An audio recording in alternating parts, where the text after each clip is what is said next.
ਤੁਸੀਂ ਸੁਣ ਰਹੇ ਦੇਸੀ ਰੇਡੀਓ 1602 AM ਸੈਟੇਲਾਈਟ ਚੈਨਲ ਸਿਰਫ 169 'ਤੇ ਗਾਉਂਦਾ ਪੰਜਾਬ ਬਿੱਟੂ ਦੇ ਨਾਲ। ਹੁਣ ਆਪਾਂ ਆਕਸਫੋਰਡ ਯੂਨੀਵਰਸਿਟੀ ਤੋਂ ਪ੍ਰੋਫੈਸਰ ਪ੍ਰੀਤਮ ਸਿੰਘ ਜੀ ਉਹਨਾਂ ਨਾਲ ਆਪਾਂ ਗੱਲਾਂ ਬਾਤਾਂ ਕਰਾਂਗੇ। ਪ੍ਰੀਤਮ ਸਿੰਘ ਜੀ, ਦੇਸੀ ਰੇਡੀਓ ਤੁਹਾਡਾ ਸਵਾਗਤ ਹੈ, ਜੀ ਆਇਆਂ ਨੂੰ। ਮਿਹਰਬਾਨੀ ਜੀ, ਮੈਨੂੰ ਵੀ ਬੜੀ ਖੁਸ਼ੀ ਤੁਹਾਡੇ ਨਾਲ ਗੱਲ ਕਰਕੇ। ਸੋ ਅੱਜ ਕੱਲ੍ਹ ਕਾਫੀ ਕੁਛ ਜਿੱਦਾਂ ਕਾਫੀ ਉਥਲ ਫੁਥਲ ਹੋ ਰਹੀ ਹੈ।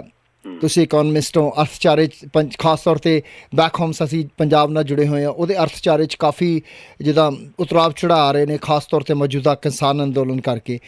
ਸੋ ਜਿਹੜੀ ਪੰਜਾਬ ਦਾ ਮੌਜੂਦਾ ਅਰਥਚਾਰਾ, ਜਿਹੜਾ ਮੌਜੂਦਾ ਇਕੋਨਮੀ ਪੰਜਾਬ ਦੀ ਆ, ਖੇਤੀ 'ਤੇ ਟਿਕੀ ਹੋਈ ਆ, ਔਰ ਉਸ ਖੇਤੀ ਨੂੰ ਐਟ ਦਾ ਮੋਮੈਂਟ ਜਿਹੜੇ ਕਾਰਪੋਰੇਟ ਘਰਾਣੇ ਨੇ ਉਹ ਹੜੱਪਣ 'ਤੇ ਲੱਗੇ ਹੋਏ ਨੇ, ਗੌਰਮੈਂਟ ਵੱਲੋਂ ਸਹਿਯੋਗ ਮਿਲ ਰਿਹਾ ਉਹਨਾਂ ਨੂੰ। ਸੋ ਅਜਿਹੇ ਮਾਹੌਲ ਦੇ ਵਿੱਚ ਜਿਹੜੀ ਇਕੋਨਮੀ ਹੈ ਪੰਜਾਬ ਦੀ, ਉਹਦਾ ਫਿਊਚਰ ਕੀ ਹੈ? ਹਾਂਜੀ, ਇਹ ਤੁਹਾਡਾ ਸਵਾਲ ਬਹੁਤ ਵਧੀਆ ਹੈ, ਕਿਉਂਕਿ ਜਿਹੜੀ ਫਾਰਮਰਸ ਪ੍ਰੋਟੈਸਟ ਮੂਵਮੈਂਟ ਹੈ, ਉਹਨੇ ਜਿਹੜਾ 3 ਲਾਜ਼ ਮੋਦੀ ਗਵਰਨਮੈਂਟ ਨੇ ਪਾਸ ਕੀਤੇ ਹੈ, ਜਿਨ੍ਹਾਂ ਦੇ ਖਿਲਾਫ ਉਹ ਪ੍ਰੋਟੈਸਟ ਕਰ ਰਹੇ ਹੈ, ਉਹ ਤਾਂ ਬਹੁਤ ਹੀ ਕਮਾਲ ਦਾ ਉਹਨਾਂ ਨੇ ਪ੍ਰੋਟੈਸਟ ਆਰਗੇਨਾਈਜ਼ ਕੀਤਾ ਕਿ ਉਹਦੀ ਤਾਂ ਮਤਲਬ ਦੁਨੀਆ ਭਰ ਦੇ ਵਿੱਚ ਵਡਿਆਈ ਹੋ ਰਹੀ ਹੈ ਕਿ ਇਕੱਲਾ ਪ੍ਰੋਟੈਸਟ ਨਹੀਂ, ਉਹਨਾਂ ਨੇ ਇੱਕ ਨਵੀਂ ਸਭਿਅਤਾ ਕ੍ਰੀਏਟ ਕਰਨ ਦੀ ਕੋਸ਼ਿਸ਼ ਕੀਤੀ ਹੈ। ਉੱਥੇ ਲੰਗਰ ਲਾਏ ਆ, ਉੱਥੇ ਹੈਲਥ ਸਰਵਿਸਿਜ਼ ਖੋਲ੍ਹੀਆਂ, ਉੱਥੇ ਬਜ਼ੁਰਗਾਂ ਦੀ ਮਸਾਜ ਦੇ ਇੰਤਜ਼ਾਮ ਕੀਤੇ ਆ। ਲੋਕੀ ਗਰੀਬ ਆਸੇ ਪਾਸੇ ਲੋਕੀ ਉਹ ਵੀ ਉੱਥੇ ਲੰਗਰ 'ਚ ਆ ਕੇ ਖਾਣਾ ਖਾਂਦੇ ਆ, ਔਰ ਜਿਹੜੇ ਆਪਣੇ ਆਪ ਨੂੰ ਉੱਚੀਆਂ ਜਾਤਾਂ ਸਮਝਦੇ ਸੀ, ਜੱਟ ਜਾਂ ਹੋਰ ਕੋਈ, ਉਹ ਉੱਥੇ ਟੋਇਲਟ ਵੀ ਸਾਫ਼ ਕਰ ਰਹੇ ਆ, ਸੜਕਾਂ ਵੀ ਸਾਫ਼ ਕਰ ਰਹੇ ਆ, ਅਤੇ ਜਿਹੜੇ ਕਦੇ ਘਰੇ ਕੰਮ ਨਹੀਂ ਕਰਦੇ ਸੀ ਉੱਥੇ ਸਬਜ਼ੀਆਂ ਕੱਟ ਰਹੇ, ਸਬਜ਼ੀਆਂ ਬਣਾ ਰਹੇ ਹੈ, ਜਿਹੜੀ ਕਿ ਲਿੰਗ ਬੇਸਡ ਡਿਵੀਜ਼ਨ ਆਫ ਲੇਬਰ ਸੀ ਉਹ 'ਤੇ ਵੀ ਖਤਮ ਕਰ ਰਹੀ ਹੈ, ਇੱਕ ਨਵੀਂ ਸਭਿਅਤਾ ਵੀ ਕ੍ਰੀਏਟ ਕਰ ਰਹੀ ਹੈ। ਉਹ ਤਾਂ ਕਮਾਲ ਦੀ ਕੀਤੀ ਹੈ। ਪਰ ਜਿਹੜਾ ਫਿਊਚਰ ਪੰਜਾਬ ਦੀ ਇਕੋਨਮੀ ਦਾ ਕੀ ਹੋਊਗਾ, ਉਹਦੇ ਬਾਰੇ ਕੋਈ ਜ਼ਿਆਦਾ ਸੋਚ ਵਿਚਾਰ ਨਹੀਂ ਹੈ। ਉਹਦੀ ਇੱਕ ਕਾਰਨ ਤਾਂ ਇਹ ਵੀ ਹੈ ਕਿ ਜਦੋਂ ਕੋਈ ਬੰਦਾ ਇੱਕ ਲਹਿਰ ਦੇ ਵਿੱਚ ਇਨਵੋਲਵ ਹੁੰਦਾ ਤਾਂ ਉਹਨਾਂ ਦਾ ਜਿਹੜਾ ਮੁੱਖ ਅਟੈਂਸ਼ਨ ਹੁੰਦੀ ਹੈ ਇਸੇ ਗੱਲ 'ਤੇ ਹੁੰਦੀ ਹੈ ਕਿ ਲਹਿਰ ਨੂੰ ਕਿਵੇਂ ਅੱਗੇ ਲੈ ਕੇ ਜਾਣਾ। ਜਿਹੜੀ ਗਵਰਨਮੈਂਟ ਹੈ ਅਲੱਗ-ਅਲੱਗ ਤਰ੍ਹਾਂ ਦੇ ਖੇਡਦੀ ਹੈ ਟੈਕਟਿਕਸ, ਉਹਨਾਂ ਦਾ ਕਿਵੇਂ ਜਵਾਬ ਦੇਣਾ, ਮੀਡੀਆ ਨਾਲ ਕਿਵੇਂ, ਅਤੇ ਇਸ ਕਰਕੇ ਲੀਡਰਸ਼ਿਪ ਨੂੰ ਟਾਈਮ ਵੀ ਨਹੀਂ ਮਿਲਦਾ। ਪਰ ਮੈਨੂੰ ਲੱਗਦਾ ਉਸ ਤੋਂ ਵੀ ਅੱਗੇ ਇਹਦੇ ਬਾਰੇ ਸੋਚਣਾ ਹਾਲੇ ਲੋੜ ਨਹੀਂ ਮਹਿਸੂਸ ਹੁੰਦੀ, ਕਿਉਂਕਿ ਉਹ ਸਮਝਦੇ ਹੈ ਕਿ ਅਸੀਂ ਜੇ ਇਹਨਾਂ ਨੂੰ ਬਚਾ ਲਿਆ, ਖੇਤੀ ਨੂੰ, ਖੇਤੀ ਕਾਨੂੰਨ ਜਿਹੜੇ ਇਹਨਾਂ ਨੇ ਸ਼ੁਰੂ ਕੀਤੇ ਹੈ, ਇਹਨਾਂ ਤੋਂ ਖੇਤੀ ਕਾਨੂੰਨ ਜੇ ਵਾਪਸ ਹੋ ਗਏ ਤਾਂ ਸ਼ਾਇਦ ਠੀਕ ਹੈ। ਇਹ ਠੀਕ ਨਹੀਂ ਹੈ, ਕਿਉਂਕਿ ਅਸੀਂ ਉਸੇ ਖੇਤੀਬਾੜੀ ਦੇ ਵਿੱਚ ਅਤੇ ਉਸੇ ਸਭਿਅਤਾ ਵਿੱਚ ਨਹੀਂ ਜਾ ਸਕਦੇ। ਉਹਦਾ ਕਾਰਨ ਇੱਕ ਇਹ ਹੈ ਕਿ ਜੋ ਖੇਤੀ ਉਸ ਢੰਗ ਨਾਲ ਕੀਤੀ ਜਾ ਰਹੀ ਸੀ, ਜਿਹੜੀ ਕਿ ਗ੍ਰੀਨ ਰੈਵੋਲੂਸ਼ਨ ਨਾਲ ਜੁੜੀ ਹੋਈ ਸੀ, ਔਰ ਗ੍ਰੀਨ ਰੈਵੋਲੂਸ਼ਨ ਹੈ ਜਿਹੜਾ ਉਹ 1960 'ਚ ਆਇਆ ਸੀ, ਜਿਹਦਾ ਮੁੱਖ ਮੁੱਦਾ ਇਹ ਸੀ ਆ ਕਿ ਅਨਾਜ ਦੀ ਪੈਦਾਵਾਰ ਜ਼ਿਆਦਾ ਕਰਨਾ ਹੈ, ਕਿ ਉਹ ਭਾਰਤ ਸਰਕਾਰ ਦੀ ਲੋੜ ਸੀ, ਕਿਉਂਕਿ ਅਨਾਜ ਦੀ ਬਹੁਤ ਘੱਟ ਸੀਗੀ, ਕਈ ਥਾਵਾਂ 'ਤੇ ਦੰਗੇ ਹੋਣ ਦਾ ਡਰ ਸੀ। 1964-65 ਵਿੱਚ ਡਰਾਊਟ ਆਇਆ ਸੀ ਬਹੁਤ ਵੱਡਾ, ਅਤੇ ਉਦੋਂ ਅਮਰੀਕਾ ਤੋਂ ਕਣਕ ਲਿਆਉਂਦੇ ਸੀ ਅੰਡਰ PL 480, ਉਹਨੂੰ ਪਬਲਿਕ ਲਾਅ 480 ਕਹਿੰਦੇ ਆ, ਜਿਹਦੇ 'ਚ ਅਮਰੀਕਾ ਕਣਕ ਦਿੰਦਾ ਸੀ, ਪਰ ਉਹਨਾਂ ਤੋਂ ਪੈਸੇ ਡਾਲਰ 'ਚ ਨਹੀਂ ਮੰਗਦਾ ਸੀ, ਉਹਨਾਂ ਤੋਂ ਰੂਪੀ 'ਚ ਮੰਗਦਾ ਸੀ। ਇਹ ਵੀ ਬੜੀ ਮਤਲਬ ਐਕਸੈਪਸ਼ਨਲ ਚੀਜ਼ ਹੈ, ਕਿਉਂਕਿ ਜਦੋਂ ਵੀ ਕੋਈ ਇੱਕ ਮੁਲਕ ਦੂਜੇ ਮੁਲਕ ਨੂੰ ਆਪਣੀ ਚੀਜ਼ ਵੇਚਦਾ ਤਾਂ ਉਹ ਜਿਹੜੀ ਹਾਰਡ ਕਰੰਸੀ ਆ ਉਹਦੇ 'ਚ ਡਿਮਾਂਡ ਕਰਦੇ ਆ, ਪਰ ਉਹ ਰੂਪੀ 'ਚ ਕਰਦੇ ਸੀਗੇ। ਉਹ ਰੂਪੀ ਜਿਹੜੀ ਅਮਰੀਕਨ ਐਮਬੈਸੀ ਕੋਲ ਬਹੁਤ ਇਕੱਠਾ ਹੋਇਆ ਪਿਆ ਸੀ, ਉਹਦਾ ਫਿਰ ਉਹ ਯੂਜ਼ ਵੀ ਕਰਦੇ ਸੀਗੇ ਪ੍ਰੋ ਅਮਰੀਕਨ ਥਿੰਕ ਟੈਂਕ ਆ, ਉਹਨਾਂ ਨੂੰ ਸਪੋਰਟ ਕਰਨ ਲਈ, ਜਰਨਲਿਸਟ ਨੂੰ, ਪੋਲੀਟੀਸ਼ੀਅਨ ਨੂੰ ਨਾ ਰੱਖਣ ਲਈ। ਅਤੇ ਦੂਜਾ ਕਿ ਉਹਨਾਂ ਨੇ ਜਿਹੜੀ ਇੰਡੀਅਨ ਪੋਲੀਟੀਕਲ ਲੀਡਰਸ਼ਿਪ ਆ ਉਹਨਾਂ ਦੀ ਬੇਇੱਜ਼ਤੀ ਵੀ ਕੀਤੀ। ਇੰਦਰਾ ਗਾਂਧੀ ਦੀ ਜੌਨਸਨ ਨੇ ਸਰੇਆਮ ਉਹਨੂੰ ਸਨੱਬ ਕੀਤਾ ਸੀਗਾ ਕਿ ਤੁਸੀਂ ਤਾਂ ਸਾਡੇ 'ਤੇ ਖਾਣੇ ਵਾਸਤੇ ਮੰਗਦਾ। ਤਾਂ ਜਿਹੜੀ ਇੰਡੀਅਨ ਪੋਲੀਟੀਕਲ ਲੀਡਰਸ਼ਿਪ ਸੀ ਉਹਨਾਂ ਵਾਸਤੇ ਇਹ ਕੁਐਸਚਨ ਆਫ ਸਰਵਾਈਵਲ ਸੀ। ਮੈਂ ਜਿਹੜੀ, ਜੇ ਕੋਈ ਤੁਹਾਡੇ ਸਰੋਤੇ ਸੁਣ ਰਹੇ ਨੇ, ਤਾਂ ਮੈਂ ਇੱਕ ਆਪਣੀ ਕਿਤਾਬ ਦੇ ਵਿੱਚ ਡਿਟੇਲ 'ਚ ਡਿਸਕਸ ਕੀਤਾ ਹੈ। ਕਿਤਾਬ ਦਾ ਨਾਮ federalism, nationalism and development, India and the Punjab economy. ਹਾਲੇ ਪੰਜਾਬੀ 'ਚ ਅਨੁਵਾਦ ਨਹੀਂ ਹੋਈ, ਹੋ ਰਹੀ ਹੈ, ਅਤੇ ਉਹਦੇ 'ਚ ਮੈਂ ਡਿਟੇਲ 'ਚ ਕੀਤਾ ਕਿ ਕਿੰਨਾ ਹਾਲਤਾਂ ਦੇ ਵਿੱਚ ਗ੍ਰੀਨ ਰੈਵੋਲੂਸ਼ਨ ਲਿਆਂਦਾ ਗਿਆ ਸੀ, ਅਤੇ ਉਸ ਗ੍ਰੀਨ ਰੈਵੋਲੂਸ਼ਨ ਦੀ ਸਟ੍ਰੈਟਜੀ ਇਹ ਸੀਗੀ ਕਿ high yielding varieties of seeds ਹੋਣ, ਉਹਦੇ ਨਾਲ ਫਰਟੀਲਾਈਜ਼ਰ ਹੋਣ, ਅਤੇ ਉਹਦੇ ਨਾਲ ਪਾਣੀ ਹੋਵੇ। 3 ਚੀਜ਼ਾਂ ਬਹੁਤ ਜ਼ਰੂਰੀ ਸੀਗੀਆਂ, ਔਰ ਉਹ ਪੰਜਾਬ 'ਚ ਵੀ ਕੀਤਾ ਗਿਆ, ਬਾਕੀ ਥਾਵਾਂ 'ਤੇ ਵੀ ਕੀਤਾ ਗਿਆ, ਪਰ ਬਾਕੀ ਥਾਵਾਂ 'ਤੇ ਵਿਰਲੇ ਡਿਸਟ੍ਰਿਕਟ ਦੇ ਵਿੱਚ, ਜਿਵੇਂ ਬੰਗਾਲ ਦੇ ਵਿੱਚ ਬਰਧਮਾਨ ਡਿਸਟ੍ਰਿਕਟ ਕੀਤਾ ਗਿਆ, ਕੇਰਲਾ 'ਚ ਪਰਗਾ ਡਿਸਟ੍ਰਿਕਟ ਕੀਤਾ ਗਿਆ, ਆਂਧਰਾ ਪ੍ਰਦੇਸ਼ 'ਚ East Godavari, West Godavari district ਕੀਤਾ ਗਿਆ, ਯੂਪੀ 'ਚ ਵੈਸਟਰਨ ਯੂਪੀ 'ਚ ਕੀਤਾ ਗਿਆ, ਹਰਿਆਣਾ 'ਚ ਨਾਰਦਰਨ ਹਰਿਆਣਾ ਜਿਹੜਾ ਕਰਨਾਲ ਤੋਂ ਉੱਪਰ ਹੈ ਉੱਥੇ ਕੀਤਾ ਗਿਆ, ਪਰ ਪੰਜਾਬ 'ਚ ਸਾਰੇ ਦਾ ਸਾਰਾ ਕੀਤਾ ਗਿਆ। ਉਹਦਾ ਕਾਰਨ 2 ਸੀ। ਇੱਕ ਤਾਂ ਕਾਰਨ ਇਹ ਸੀ ਕਿ ਪੰਜਾਬ ਦੀ ਧਰਤੀ ਪੱਧਰੀ ਹੈ ਬਿਲਕੁਲ, ਉਹ ਖੇਤੀ ਦੇ ਬਿਲਕੁਲ ਮਾਫਕ ਹੈ। ਦੂਜਾ ਇਹ ਹੈ ਕਿ ਪੰਜਾਬ ਦੀ ਜਿਹੜੀ ਕਿਸਾਨੀ ਹੈ ਉਹਨਾਂ ਨੂੰ ਇਰੀਗੇਸ਼ਨ ਦੀਆਂ ਟੈਕਨੀਕਸ ਹੈ, ਜਿਹੜੀਆਂ ਸਿੰਜਾਈ ਦੀਆਂ ਟੈਕਨੀਕਸ ਹੈ, ਉਹਨਾਂ ਦਾ ਪਤਾ ਸੀ ਕਿਉਂਕਿ ਅੰਗਰੇਜ਼ੀ ਰਾਜ ਵੇਲੇ ਅਸੀਂ ਕਨਾਲ ਕਾਲੋਨੀਜ਼ ਬਹੁਤ ਵੱਡੀਆਂ ਡਿਵੈਲਪ ਹੋਈਆਂ ਸੀ ਵੈਸਟਰਨ ਪੰਜਾਬ 'ਚ ਨੇ। ਉਹ ਕਨਾਲ ਕਾਲੋਨੀਜ਼ ਅੰਗਰੇਜ਼ਾਂ ਨੇ ਇਸੇ ਕਰਕੇ ਬਣਾਈਆਂ ਸੀ ਕਿਉਂਕਿ ਉਹ ਖੇਤੀਬਾੜੀ ਦੀ ਪੈਦਾਵਾਰ ਵਧਾ ਕੇ ਖੇਤੀ ਤੋਂ ਰੈਵਨਿਊ ਵਧਾਉਣਾ ਚਾਹੁੰਦੇ ਸੀ। ਉਹ ਬ੍ਰਿਟਿਸ਼ ਸਰਕਾਰ ਨੂੰ ਜਾਂਦਾ ਸੀ, ਉਸ ਰੈਵਨਿਊ ਨੂੰ ਉਹ ਯੂਜ਼ ਕਰਦੇ ਸੀ ਆਪਣੀ ਆਰਮੀ ਨੂੰ ਐਕਸਪੈਂਡ ਕਰਨ ਲਈ। ਦੂਜਾ ਇਹ ਸੀਗਾ ਕਿ ਜੇ ਪੰਜਾਬ ਦੇ ਤੇ ਜਿਹੜਾ ਹਰਿਆਣਾ ਵੀ ਉਸ ਵਕਤ ਪੰਜਾਬ ਦੇ ਵਿੱਚ ਸੀਗਾ, ਇੱਥੋਂ ਦੇ ਜਿਹੜੇ ਕਿਸਾਨਾਂ ਨੂੰ ਉਹ ਇਨਸੈਂਟਿਵ ਦਿੰਦੇ ਸੀ ਕਿ ਤੁਸੀਂ ਆਰਮੀ 'ਚ ਆਓ, ਬ੍ਰਿਟਿਸ਼ ਆਰਮੀ ਦੇ ਵਿੱਚ। ਜਦੋਂ ਤੁਸੀਂ ਰਿਟਾਇਰ ਹੋ ਜਾਓਗੇ ਤੁਹਾਨੂੰ ਮਰਬੇ ਮਿਲਣਗੇ ਉੱਥੇ। ਤੇ ਉਹ ਮਤਲਬ ਇੱਕ ਆਰਮੀ ਨੂੰ ਰਿਕਰੂਟਮੈਂਟ ਕਰਨ ਦਾ ਇਨਸੈਂਟਿਵ ਵੀ ਸੀਗਾ। ਤੇ ਉੱਥੋਂ ਹੀ ਜਿਹੜੀ ਕਿਸਾਨੀ ਹੈ ਪਾਰਟੀਸ਼ਨ ਤੋਂ ਬਾਅਦ ਇੱਧਰ ਆ ਗਈ। ਉਹ ਇਸ ਕਿਸਾਨੀ ਨੂੰ ਸਿੰਚਾਈ ਦੀਆਂ ਟੈਕਨੀਕਸ ਦਾ ਪਤਾ ਸੀ ਕਿ ਪਾਣੀ ਨੂੰ ਕਿਵੇਂ ਯੂਜ਼ ਕਰਨਾ। ਬਾਕੀ ਜਿਹੜੀ ਪੰਜਾਬ ਦੀ ਸਰਕਾਰ ਸੀ ਉਹ ਵੀ ਇਸ ਪਾਸੇ ਝੁਕੀ ਹੋਈ ਸੀ ਕਿ ਆਪਾਂ ਫਾਇਦਾ ਉਠਾਈਏ। ਬਿਹਾਰ ਨੂੰ ਕਿਹਾ ਗਿਆ ਸੀ ਤੁਸੀਂ ਲਓ, ਬਿਹਾਰ ਨੇ ਕਿਹਾ ਨਹੀਂ ਅਸੀਂ ਨਹੀਂ ਲੈਣੀ ਇਹ ਟੈਕਨੀਕ, ਤੇ ਪੰਜਾਬ ਨੇ ਲੈ ਲਈ। ਉਹਦਾ ਇਹ ਹੋਇਆ ਕਿ ਖੇਤੀਬਾੜੀ ਦੀ ਜਿਹੜੀ ਇੱਕ ਹਿਸਾਬ ਨਾਲ ਤਰੱਕੀ ਹੋਈ ਕਿ ਪੈਦਾਵਾਰ ਤਾਂ ਵਧੀ, ਪਰ ਕਿਸ ਢੰਗ ਨਾਲ ਪੈਦਾਵਾਰ ਵਧੀ, ਉਹਦਾ ਪੈਦਾਵਾਰ ਦਾ ਇੱਕ ਤਾਂ ਜਿਹੜਾ ਰਿਜ਼ਲਟ ਸੀਗਾ ਕਿ ਫੂਡ ਸੈਲਫ ਸਫੀਸ਼ੀਐਂਸੀ ਹੋ ਗਈ ਕੰਟਰੀ ਦੇ ਵਿੱਚ। ਫੂਡ ਦੀ ਜਿਹੜੀ ਘਾਟ ਸੀ ਪੂਰੀ ਹੋ ਗਈ 1970 ਦੇ ਵਿੱਚ। ਦੂਜਾ ਫੂਡ ਹੈ ਜਿਹੜਾ ਇੰਡੀਆ ਇੰਪੋਰਟ ਨਹੀਂ ਕਰਦਾ ਸੀ, ਹੁਣ ਤਾਂ ਇਨਫੈਕਟ ਇੰਡੀਆ ਐਕਸਪੋਰਟ ਕਰਦਾ ਹੈ, ਰਾਈਸ ਵੀ ਐਕਸਪੋਰਟ ਕਰਦਾ ਹੈ ਤੇ ਵੀਟ ਵੀ ਐਕਸਪੋਰਟ ਕਰਦਾ ਹੈ।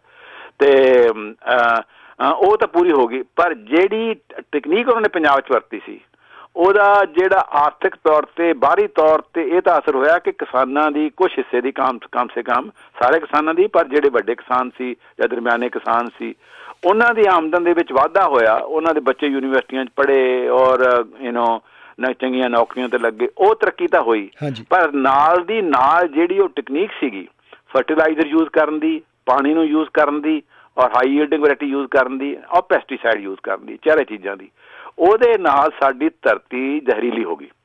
ਸਾਡੀ ਧਰਤੀ ਹੈ ਜਿਹੜੀ ਉਹ ਜ਼ਹਿਰੀਲੀ ਹੋ ਗਈ, ਪਾਣੀ ਵੀ ਜ਼ਹਿਰੀਲਾ ਹੋ ਗਿਆ, ਸਾਡੀ ਹਵਾ ਵੀ ਜ਼ਹਿਰੀਲੀ ਹੋ ਗਈ।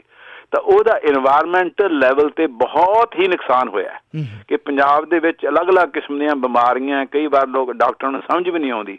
ਉਹ ਇਸੇ ਕਰਕੇ ਹੀ ਹੈ ਕਿ ਪੰਜਾਬ ਦਾ ਜਿਹੜੀ ਧਰਤੀ ਹੈ ਉਹ ਇੰਨੇ ਫਰਟੀਲਾਈਜ਼ਰ ਇਨਸੈਕਟੀਸਾਈਡ ਉਹਦੇ 'ਚ ਪੈ ਚੁੱਕੇ ਹੈ ਔਰ ਪਾਣੀ ਉੱਥੋਂ ਦਾ ਗੰਧਲਾ ਹੋ ਚੁੱਕਾ ਹੈ। ਕਿਸੇ ਜ਼ਮਾਨੇ 'ਚ ਪੰਜਾਬ ਦਾ ਪਾਣੀ ਇੰਨਾ ਸਾਫ਼ ਹੁੰਦਾ ਸੀ ਕਿ ਲੋਕੀ ਵਗਦੀ ਨਹਿਰ ਦੇ ਵਿੱਚੋਂ ਬੁੱਕ ਕਰਕੇ ਪਾਣੀ ਪੀ ਲੈਂਦੇ ਸੀ, ਉਹ ਵੀ ਹਜਮ ਹੋ ਜਾਂਦਾ ਸੀ।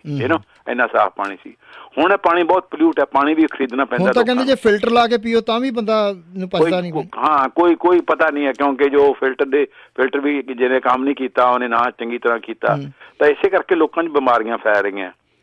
ਔਰ ਜਿਹੜਾ ਇਹ ਮਾਨਸਾ ਏਰੀਆ ਹੈ ਮਾਲਵੇ ਦਾ, ਉੱਥੇ ਤਾਂ ਪੈਸਟੀਸਾਈਡ ਤੇ ਇਨਸੈਕਟੀਸਾਈਡ ਇੰਨੇ ਯੂਜ਼ ਕਰਦੇ ਸੀ ਕਾਟਨ ਤੇ ਕਿ ਉੱਥੇ ਕੈਂਸਰ ਦੀ ਬਿਮਾਰੀ ਹੋਣ ਲੱਗ ਗਈ। ਉੱਥੋਂ ਇੱਕ ਕੈਂਸਰ ਟ੍ਰੇਨ ਚੱਲਦੀ ਜਿਹੜੀ ਕਿ ਜਾਂਦੀ ਹੈ ਰਾਜਸਥਾਨ ਨੂੰ, ਜਿੱਥੇ ਕੈਂਸਰ ਦਾ ਇਲਾਜ ਹੁੰਦਾ ਹੈ। ਔਰ ਹਰ ਘਰ ਦੇ ਵਿੱਚ ਤੁਸੀਂ ਜਿਨ੍ਹਾਂ ਦੀਆਂ ਰਿਸ਼ਤੇਦਾਰੀਆਂ ਤੁਹਾਨੂੰ ਕੋਈ ਨਾ ਕੋਈ ਬੰਦਾ ਮਿਲ ਜੂਗਾ ਜਿਨ੍ਹਾਂ ਦਾ ਕੋਈ ਨਾ ਕੋਈ ਜੀ ਬਹੁਤ ਜ਼ਿਆਦਾ ਬਿਮਾਰ ਹੋਇਆ ਜਾਂ ਡੈਥ ਹੋ ਗਈ ਜਾਂ ਬਹੁਤ ਦੇਰ ਤੱਕ ਬਿਮਾਰ ਰਿਹਾ। ਤਾਂ ਉਹਦੇ ਨਾਲ ਪੰਜਾਬ ਦੀ ਹੈਲਥ ਖਰਾਬ ਹੋ ਗਈ, ਪੰਜਾਬ ਦੀ ਜਵਾਨੀ ਦਾ ਨੁਕਸਾਨ ਹੋਇਆ, ਪੰਜਾਬ ਦੇ ਜਿਹੜੇ ਹੈਗੇ ਆ ਬੱਚੇ ਪੈਦਾ ਕਰਨ ਦੀ ਸ਼ਕਤੀ 'ਤੇ ਵੀ ਉਹਦਾ ਅਸਰ ਹੋਇਆ ਔਰ ਜਿਹੜੀ ਪਾਣੀ ਧਰਤੀ ਸਾਰਾ ਕੁਛ ਹੋ ਗਿਆ ਖਰਾਬ। ਇਹ ਸਾਨੂੰ ਅਸੀਂ ਵਾਪਸ ਨਹੀਂ ਜਾਣਾ ਉਹਦੇ 'ਚ ਔਰ ਉਸ ਜਿਹੜੀ ਉਹ ਸਟ੍ਰੈਟਜੀ ਸੀ ਉਹਦਾ ਇੱਕ ਹਿੱਸਾ ਇਹ ਸੀ ਕਿ MSP ਕਿ ਮਿਨੀਮਮ ਸਪੋਰਟ ਪ੍ਰਾਈਸ ਦਿੱਤੀ ਜਾਵੇ ਔਰ ਕੰਪਲਸਰੀ ਪ੍ਰੋਕਿਉਰਮੈਂਟ ਕਿ ਕਿਸਾਨਾਂ ਨੂੰ ਕਿਹਾ ਗਿਆ ਕਿ ਤੁਸੀਂ 2 ਫਸਲਾਂ ਉਗਾਓ, ਕਣਕ ਤੇ ਚੌਲ। ਪਹਿਲਾਂ ਕਣਕ ਸੀ, ਬਾਅਦ 70 ਦੇ ਵਿੱਚ ਚੌਲ ਵੀ ਇੰਟਰੋਡਿਊਸ ਕਰਤੇ। ਹਾਲਾਂਕਿ ਪੰਜਾਬ ਦੀ ਧਰਤੀ ਚੌਲਾਂ ਵਾਸਤੇ ਠੀਕ ਨਹੀਂ ਹੈਗੀ ਕਿਉਂਕਿ ਇਹ ਜਿਹੜੀ ਚੌਲ ਪੈਦਾ ਹੁੰਦੇ ਸੀ ਈਸਟਰਨ ਇੰਡੀਆ ਦੇ ਵਿੱਚ, ਸਦਰਨ ਇੰਡੀਆ ਦੇ ਵਿੱਚ, ਗੰਗਾ ਦਾ ਜਿਹੜਾ ਡੈਲਟਾ ਜਿਹੜਾ ਉਹਦੇ 'ਚ, ਤੇ ਇੱਥੇ ਨਹੀਂ ਪੈਦਾ ਹੁੰਦੇ ਸੀ। ਤੇ ਉਹਦੇ 'ਚ ਇਹ ਹੋਇਆ ਕਿ ਤੁਸੀਂ ਤੁਹਾਨੂੰ ਮਿਨੀਮਮ ਸਪੋਰਟ ਪ੍ਰਾਈਸ ਹੈ ਔਰ ਇਸ ਮਿਨੀਮਮ ਸਪੋਰਟ ਪ੍ਰਾਈਸ ਤੇ ਜਿੰਨਾ ਵੀ ਤੁਸੀਂ ਅਨਾਜ ਲਿਆਓਗੇ ਤੁਸੀਂ ਮੰਡੀ ਦੇ ਵਿੱਚ ਉਹ ਸਾਰਾ ਖਰੀਦਿਆ ਜਾਊਗਾ। ਇਸ ਕਰਕੇ ਕਿਸਾਨਾਂ ਨੂੰ ਇਹ ਪਤਾ ਸੀਗਾ ਕਿ ਜੇ ਅਸੀਂ ਕਣਕ ਪੈਦਾ ਕਰਨੀ ਹੈ ਔਰ ਚੌਲ ਪੈਦਾ ਕਰਨੇ ਹੈ ਤਾਂ ਸਾਨੂੰ ਇਹ ਸਾਰੇ ਦਾ ਸਾਰਾ ਵਿਕ ਜੂਗਾ, ਸਾਨੂੰ ਫਿਕਰ ਨਹੀਂ ਹੈ ਕੋਈ ਇਹਨੂੰ ਵੇਚਣ ਦਾ। ਤੇ ਉਹਦੇ ਨਾਲ ਕੀ ਹੋਇਆ ਕਿ ਸਾਡਾ ਜਿਹੜਾ ਕ੍ਰੌਪਿੰਗ ਪੈਟਰਨ ਚੇਂਜ ਹੋ ਗਿਆ। ਪੰਜਾਬ ਦੀ 90% ਧਰਤੀ ਹੈ ਜਿਹੜੀ ਉਹਦੇ 'ਚ ਹੁਣ ਕਣਕ ਤੇ ਚੌਲ ਹੀ ਪੈਦਾ ਹੁੰਦੇ ਆ ਔਰ ਜਿਨ੍ਹਾਂ ਨੂੰ ਖਾਸ ਤੌਰ 'ਤੇ ਜਿਹੜੇ ਬਜ਼ੁਰਗ ਨੇ, ਪੁਰਾਣੀ ਉਮਰ ਦੇ ਲੋਕ ਨੇ, ਉਹਨਾਂ ਨੂੰ ਯਾਦ ਹੋਏਗਾ ਕਿ ਪੰਜਾਬ ਦੇ ਵਿੱਚ ਸਭ ਕਿਸਮ ਦੀਆਂ ਫਸਲਾਂ ਹੁੰਦੀਆਂ ਸੀ। ਉੱਥੇ ਬਾਜਰਾ ਵੀ ਹੁੰਦਾ ਸੀ, ਜਵਾਰ ਵੀ ਹੁੰਦੀ ਸੀ, ਮੱਕੀ ਵੀ ਹੁੰਦੀ ਸੀ, ਅਲੱਗ-ਅਲੱਗ ਕਿਸਮ ਦੇ ਪੇੜ ਸੀਗੇ, ਹਰ ਕਿਸਮ ਦੇ ਫਰੂਟ ਵੀ ਮਿਲ ਜਾਂਦੇ ਸੀ ਪੰਜਾਬ ਦੇ ਵਿੱਚ ਤੇ ਕੇਲਾ ਵੀ ਮਿਲ ਜਾਂਦਾ ਸੀ। ਉਹ ਸਾਰਾ ਜਿਹੜੀ ਕ੍ਰੌਪ ਡਾਇਵਰਸਿਟੀ ਪੰਜਾਬ 'ਚ ਖਤਮ ਹੋ ਗਈ ਔਰ ਉਹਦੇ ਨਾਲ ਜੀਵ ਜੰਤੂਆਂ ਤੇ ਬਹੁਤ ਅਸਰ ਹੋਇਆ। ਜਿਹੜੇ ਪੰਛੀ ਮਰੇ ਆ, ਜਾਨਵਰ ਮਰੇ ਆ, ਤੇ ਉਹ ਬਾਇਓਡਾਇਵਰਸਿਟੀ ਜਿਹਨੂੰ ਅਸੀਂ ਕਹਿੰਦੇ ਹਾਂ, ਕਿਉਂਕਿ ਕੁਦਰਤ ਦੇ ਵਿੱਚ ਇੱਕ ਨੇਮ ਹੈ ਕਿ ਹਰ ਜੀਵ ਜੰਤੂ ਦੂਜੇ ਜੀਵ ਜੰਤੂ ਨਾਲ ਜੁੜਿਆ ਹੋਇਆ, ਕਿ ਇੱਕ ਇਕੋਲੋਜੀਕਲ ਬੈਲੈਂਸ ਰਹਿੰਦਾ ਕਿ ਜੇ ਇੱਕ ਤਰ੍ਹਾਂ ਦੇ ਜੀਵ ਜੰਤੂ ਮਰ ਜਾਂਦੇ ਆ ਤਾਂ ਦੂਜੀ ਤਰ੍ਹਾਂ ਦੇ ਵੱਧ ਜਾਂਦੇ ਆ, ਉਹਦੇ ਨਾਲ ਬੜਾ ਨੁਕਸਾਨ ਹੁੰਦਾ। ਜਿਹੜੀ ਇਹ ਕੋਵਿਡ ਵੀ ਪੈਦਾ ਹੋਈ ਹੈ ਉਹ ਇਸੇ ਕਿੱਥੋਂ ਪੈਦਾ ਹੋਈ ਹੈ ਕਿ ਅਸੀਂ ਉਹਨਾਂ ਥਾਵਾਂ ਤੇ ਜਾ ਰਹੇ ਹਾਂ ਜਿੱਥੇ ਐਸੇ ਪੰਛੀ ਰਹਿੰਦੇ ਆ ਜਿਨ੍ਹਾਂ ਨੇ ਕਦੇ ਮਨੁੱਖਤਾ ਨਾਲ ਕੋਈ ਸੰਬੰਧ ਨਹੀਂ ਰੱਖਿਆ ਸੀ, ਜਿਹੜੇ ਚਮਗਿੱਦੜ ਜਿਹਨਾਂ ਨੂੰ ਕਹਿੰਦੇ ਆ, ਬੈਟਸ ਹੈ, ਤੇ ਉਹ ਜਿੱਥੇ ਰਹਿੰਦੇ ਸੀ ਉਹਨਾਂ ਤੋਂ ਜਿਹੜੀਆਂ ਬਿਮਾਰੀਆਂ ਆਦਮੀਆਂ 'ਚ ਆ ਗਈਆਂ, ਆਦਮੀਆਂ ਤੋਂ ਗਾਂ ਫੈਲਦੀਆਂ ਗਈਆਂ। ਹੁਣ ਇਹ ਜਿਹੜੀ ਕੋਵਿਡ ਹੈ ਕੋਲੀ ਇਹ ਇੱਕ ਨਹੀਂ ਹੈ, ਇਸ ਤਰ੍ਹਾਂ ਦੀਆਂ ਹੋਰ ਵੀ ਹੋਣਗੀਆਂ ਜੇ ਇਹ ਆਪਾਂ ਤਰੀਕਾ ਨਾ ਵਰਤਿਆ ਤਾਂ ਉਹਦਾ ਤਰੀਕਾ ਇਹ ਹੈ ਕਿ ਸਾਨੂੰ ਕੁਦਰਤੀ ਖੇਤੀ ਵੱਲ ਮੁੜਨਾ ਪੈਣਾ। ਕੁਦਰਤੀ ਖੇਤੀ ਵੱਲ ਮੁੜਨ ਦੇ 2-3 ਵੱਡੇ ਤਰੀਕੇ ਨੇ। ਇੱਕ ਤਾਂ ਇਹ ਹੈ ਕਿ ਉਹਦੇ 'ਚ ਜਿਹੜੀ ਛੋਟੀ ਕਿਸਾਨੀ ਹੈ ਉਹਨੂੰ ਸਪੋਰਟ ਕੀਤਾ ਜਾਵੇ, ਕਿਉਂਕਿ ਅਸੀਂ ਇੱਕ ਸਾਡੇ ਤੇ ਬਹੁਤ ਵੱਡਾ ਜੋ ਚੈਲੰਜ ਆ ਰਿਹਾ ਹੈ ਸਾਰੀ ਹਿਊਮੈਨਿਟੀ ਨੂੰ ਆ ਰਿਹਾ, ਉਹ ਹੈ ਗਲੋਬਲ ਹੀਟਿੰਗ ਜਾਂ ਗਲੋਬਲ ਵਾਰਮਿੰਗ, ਕਿ ਸਾਡੀ ਧਰਤੀ ਦਾ ਤਾਪਮਾਨ ਵੱਧ ਰਿਹਾ ਔਰ ਉਹ ਤਾਪਮਾਨ ਇੰਨੀ ਤੇਜ਼ੀ ਨਾਲ ਵੱਧ ਰਿਹਾ ਕਿ ਜਿਹੜਾ UNO ਦਾ ਪੈਨਲ ਹੈ ਕਲਾਈਮੇਟ ਚੇਂਜ ਤੇ ਉਹਨੇ ਕਿਹਾ ਕਿ 2030 ਤੱਕ 9 ਸਾਲ ਹੀ ਰਹਿ ਗਏ, ਜੇ ਧਰਤੀ ਦਾ ਟੈਂਪਰੇਚਰ 1.5 ਡਿਗਰੀ ਵੱਧ ਗਿਆ compared with pre industrial age ਹੈ 1850 ਦੀ, ਤਾਂ ਇੱਥੇ ਇੰਨੀਆਂ ਤਬਦੀਲੀਆਂ ਆਉਣਗੀਆਂ ਕਿ ਉਹਨਾਂ ਨੂੰ ਰੋਕਣਾ ਮੁਸ਼ਕਿਲ ਹੋਊਗਾ। ਉੱਥੇ ਫਲੱਡ ਆਉਣਗੇ, ਉੱਥੇ ਹੇਲ ਸਟਾਰਮ ਆਉਣਗੇ, ਉੱਥੇ ਡਸਟ ਸਟਾਰਮਸ ਆਉਣਗੇ, ਔਰ ਸਾਡੀ ਧਰਤੀ ਹੈ ਜਿਹੜੀ, ਮਤਲਬ ਹੋਰ ਤਾਂ ਛੱਡੋ ਸਾਡੇ ਘਰ ਮਕਾਨ, ਸਾਡੀ ਧਰਤੀ ਨੂੰ ਨੁਕਸਾਨ ਹੈ ਤੇ ਇਸ ਕਰਕੇ ਉਹ ਵੀ ਹੈ ਜਿਹੜਾ ਉਹਨੂੰ ਬਚਾਉਣ ਦਾ ਤਰੀਕਾ ਵੀ ਕੁਦਰਤੀ ਖੇਤੀ ਵੱਲ ਮੁੜਨ ਦਾ। ਕੁਦਰਤੀ ਖੇਤੀ ਦੇ ਵਿੱਚ ਜਿਹੜੀਆਂ ਸਟੱਡੀਜ਼ ਹੋਈਆਂ ਉਹ ਇੰਡੀਕੇਟ ਕਰਦੀਆਂ ਕਿ ਜਿਹੜੀ ਛੋਟੀ ਕਿਸਾਨੀ ਹੈ, ਜਿਨ੍ਹਾਂ ਕੋਲ 4 ਏਕੜ ਹੈ, 5 ਏਕੜ ਹੈ, ਘਰ ਦੀ ਲੇਬਰ ਨਾਲ ਯੂਜ਼ ਕਰਦੇ ਨੇ, ਉਹ ਜਿਹੜੇ ਕਾਰਬਨ ਡਾਈਆਕਸਾਈਡ ਮਿਸ਼ਨ ਘੱਟ ਪੈਦਾ ਕਰਦੇ ਆ। ਔਰ ਜਿਹੜੇ ਵੱਡੇ ਖੇਤ ਨੇ ਜਿੱਥੇ ਟਰੈਕਟਰਾਂ ਨਾਲ ਤੇ ਹਾਰਵੈਸਟਰ ਨਾਲ ਕੰਬਾਈਨ ਹੁੰਦੀਆਂ, ਉੱਥੇ ਕਾਰਬਨ ਡਾਈਆਕਸਾਈਡ ਮਿਸ਼ਨ ਜ਼ਿਆਦਾ ਜਾਂਦੇ ਆ। ਜਿਹੜੇ ਕਾਰਬਨ ਡਾਈਆਕਸਾਈਡ ਮਿਸ਼ਨ ਨੇ ਉਹੀ ਕੰਟਰੀਬਿਊਟ ਕਰਦੇ ਗਲੋਬਲ ਵਾਰਮਿੰਗ ਨੂੰ। ਜਦੋਂ ਕਾਰਬਨ ਡਾਈਆਕਸਾਈਡ ਮਿਸ਼ਨ ਧਰਤੀ ਉੱਪਰ ਚਲੀਆਂ ਜਾਂਦੀਆਂ ਤਾਂ ਜ਼ਿਆਦਾ ਗਿਣਤੀ 'ਚ ਇੱਕ ਥ੍ਰੈਸ਼ਹੋਲਡ ਤੋਂ ਬਾਅਦ ਤਾਂ ਉਹ ਗਲੋਬਲ ਵਾਰਮਿੰਗ ਨੂੰ ਚੇਂਜ ਕਰਦੇ ਆ। ਔਰ ਗਲੋਬਲ ਵਾਰਮਿੰਗ ਇਕੱਲੀ ਦੁਨੀਆ ਵਾਸਤੇ ਨਹੀਂ, ਪੰਜਾਬ ਵਾਸਤੇ ਵੀ ਖਤਰਾ ਹੈ। ਪੰਜਾਬ ਦੇ ਵਿੱਚ ਵੀ ਫਲੱਡ ਆ ਸਕਦੇ ਆ, ਬੜੇ ਵੱਡੀਆਂ ਹਨੇਰੀਆਂ ਆਉਣਗੀਆਂ, ਜਿਹੜੇ ਬੇਵਕਤਾ ਫਸਲਾਂ ਦੇ ਵਿੱਚ ਕਿਸੇ ਵਕਤ ਇੰਨਾ ਮੀਂਹ ਪਊਗਾ ਕਿ ਮੀਂਹ ਦੀ ਲੋੜ ਨਹੀਂ, ਕਿਸੇ ਵਕਤ ਗੜੇ ਵੀ ਪੈ ਸਕਦੇ ਆ, ਗੜੇ ਵੀ ਐਸੇ ਵਕਤ 'ਤੇ ਪਾਉਣਗੇ ਜਿਹਦੀ ਲੋੜ ਨਹੀਂ, ਕਿਉਂਕਿ ਉਹਦੇ ਨਾਲ ਕਲਾਈਮੇਟ ਦਾ ਸਾਰਾ ਸਰਕਲ ਹੀ ਚੇਂਜ ਹੋ ਜਾਂਦਾ। ਇਸ ਕਰਕੇ ਇਹਨੂੰ ਰੋਕਣ ਲਈ ਕੁਦਰਤੀ ਖੇਤੀ ਵੱਲ ਮੁੜਨਾ ਪਊਗਾ।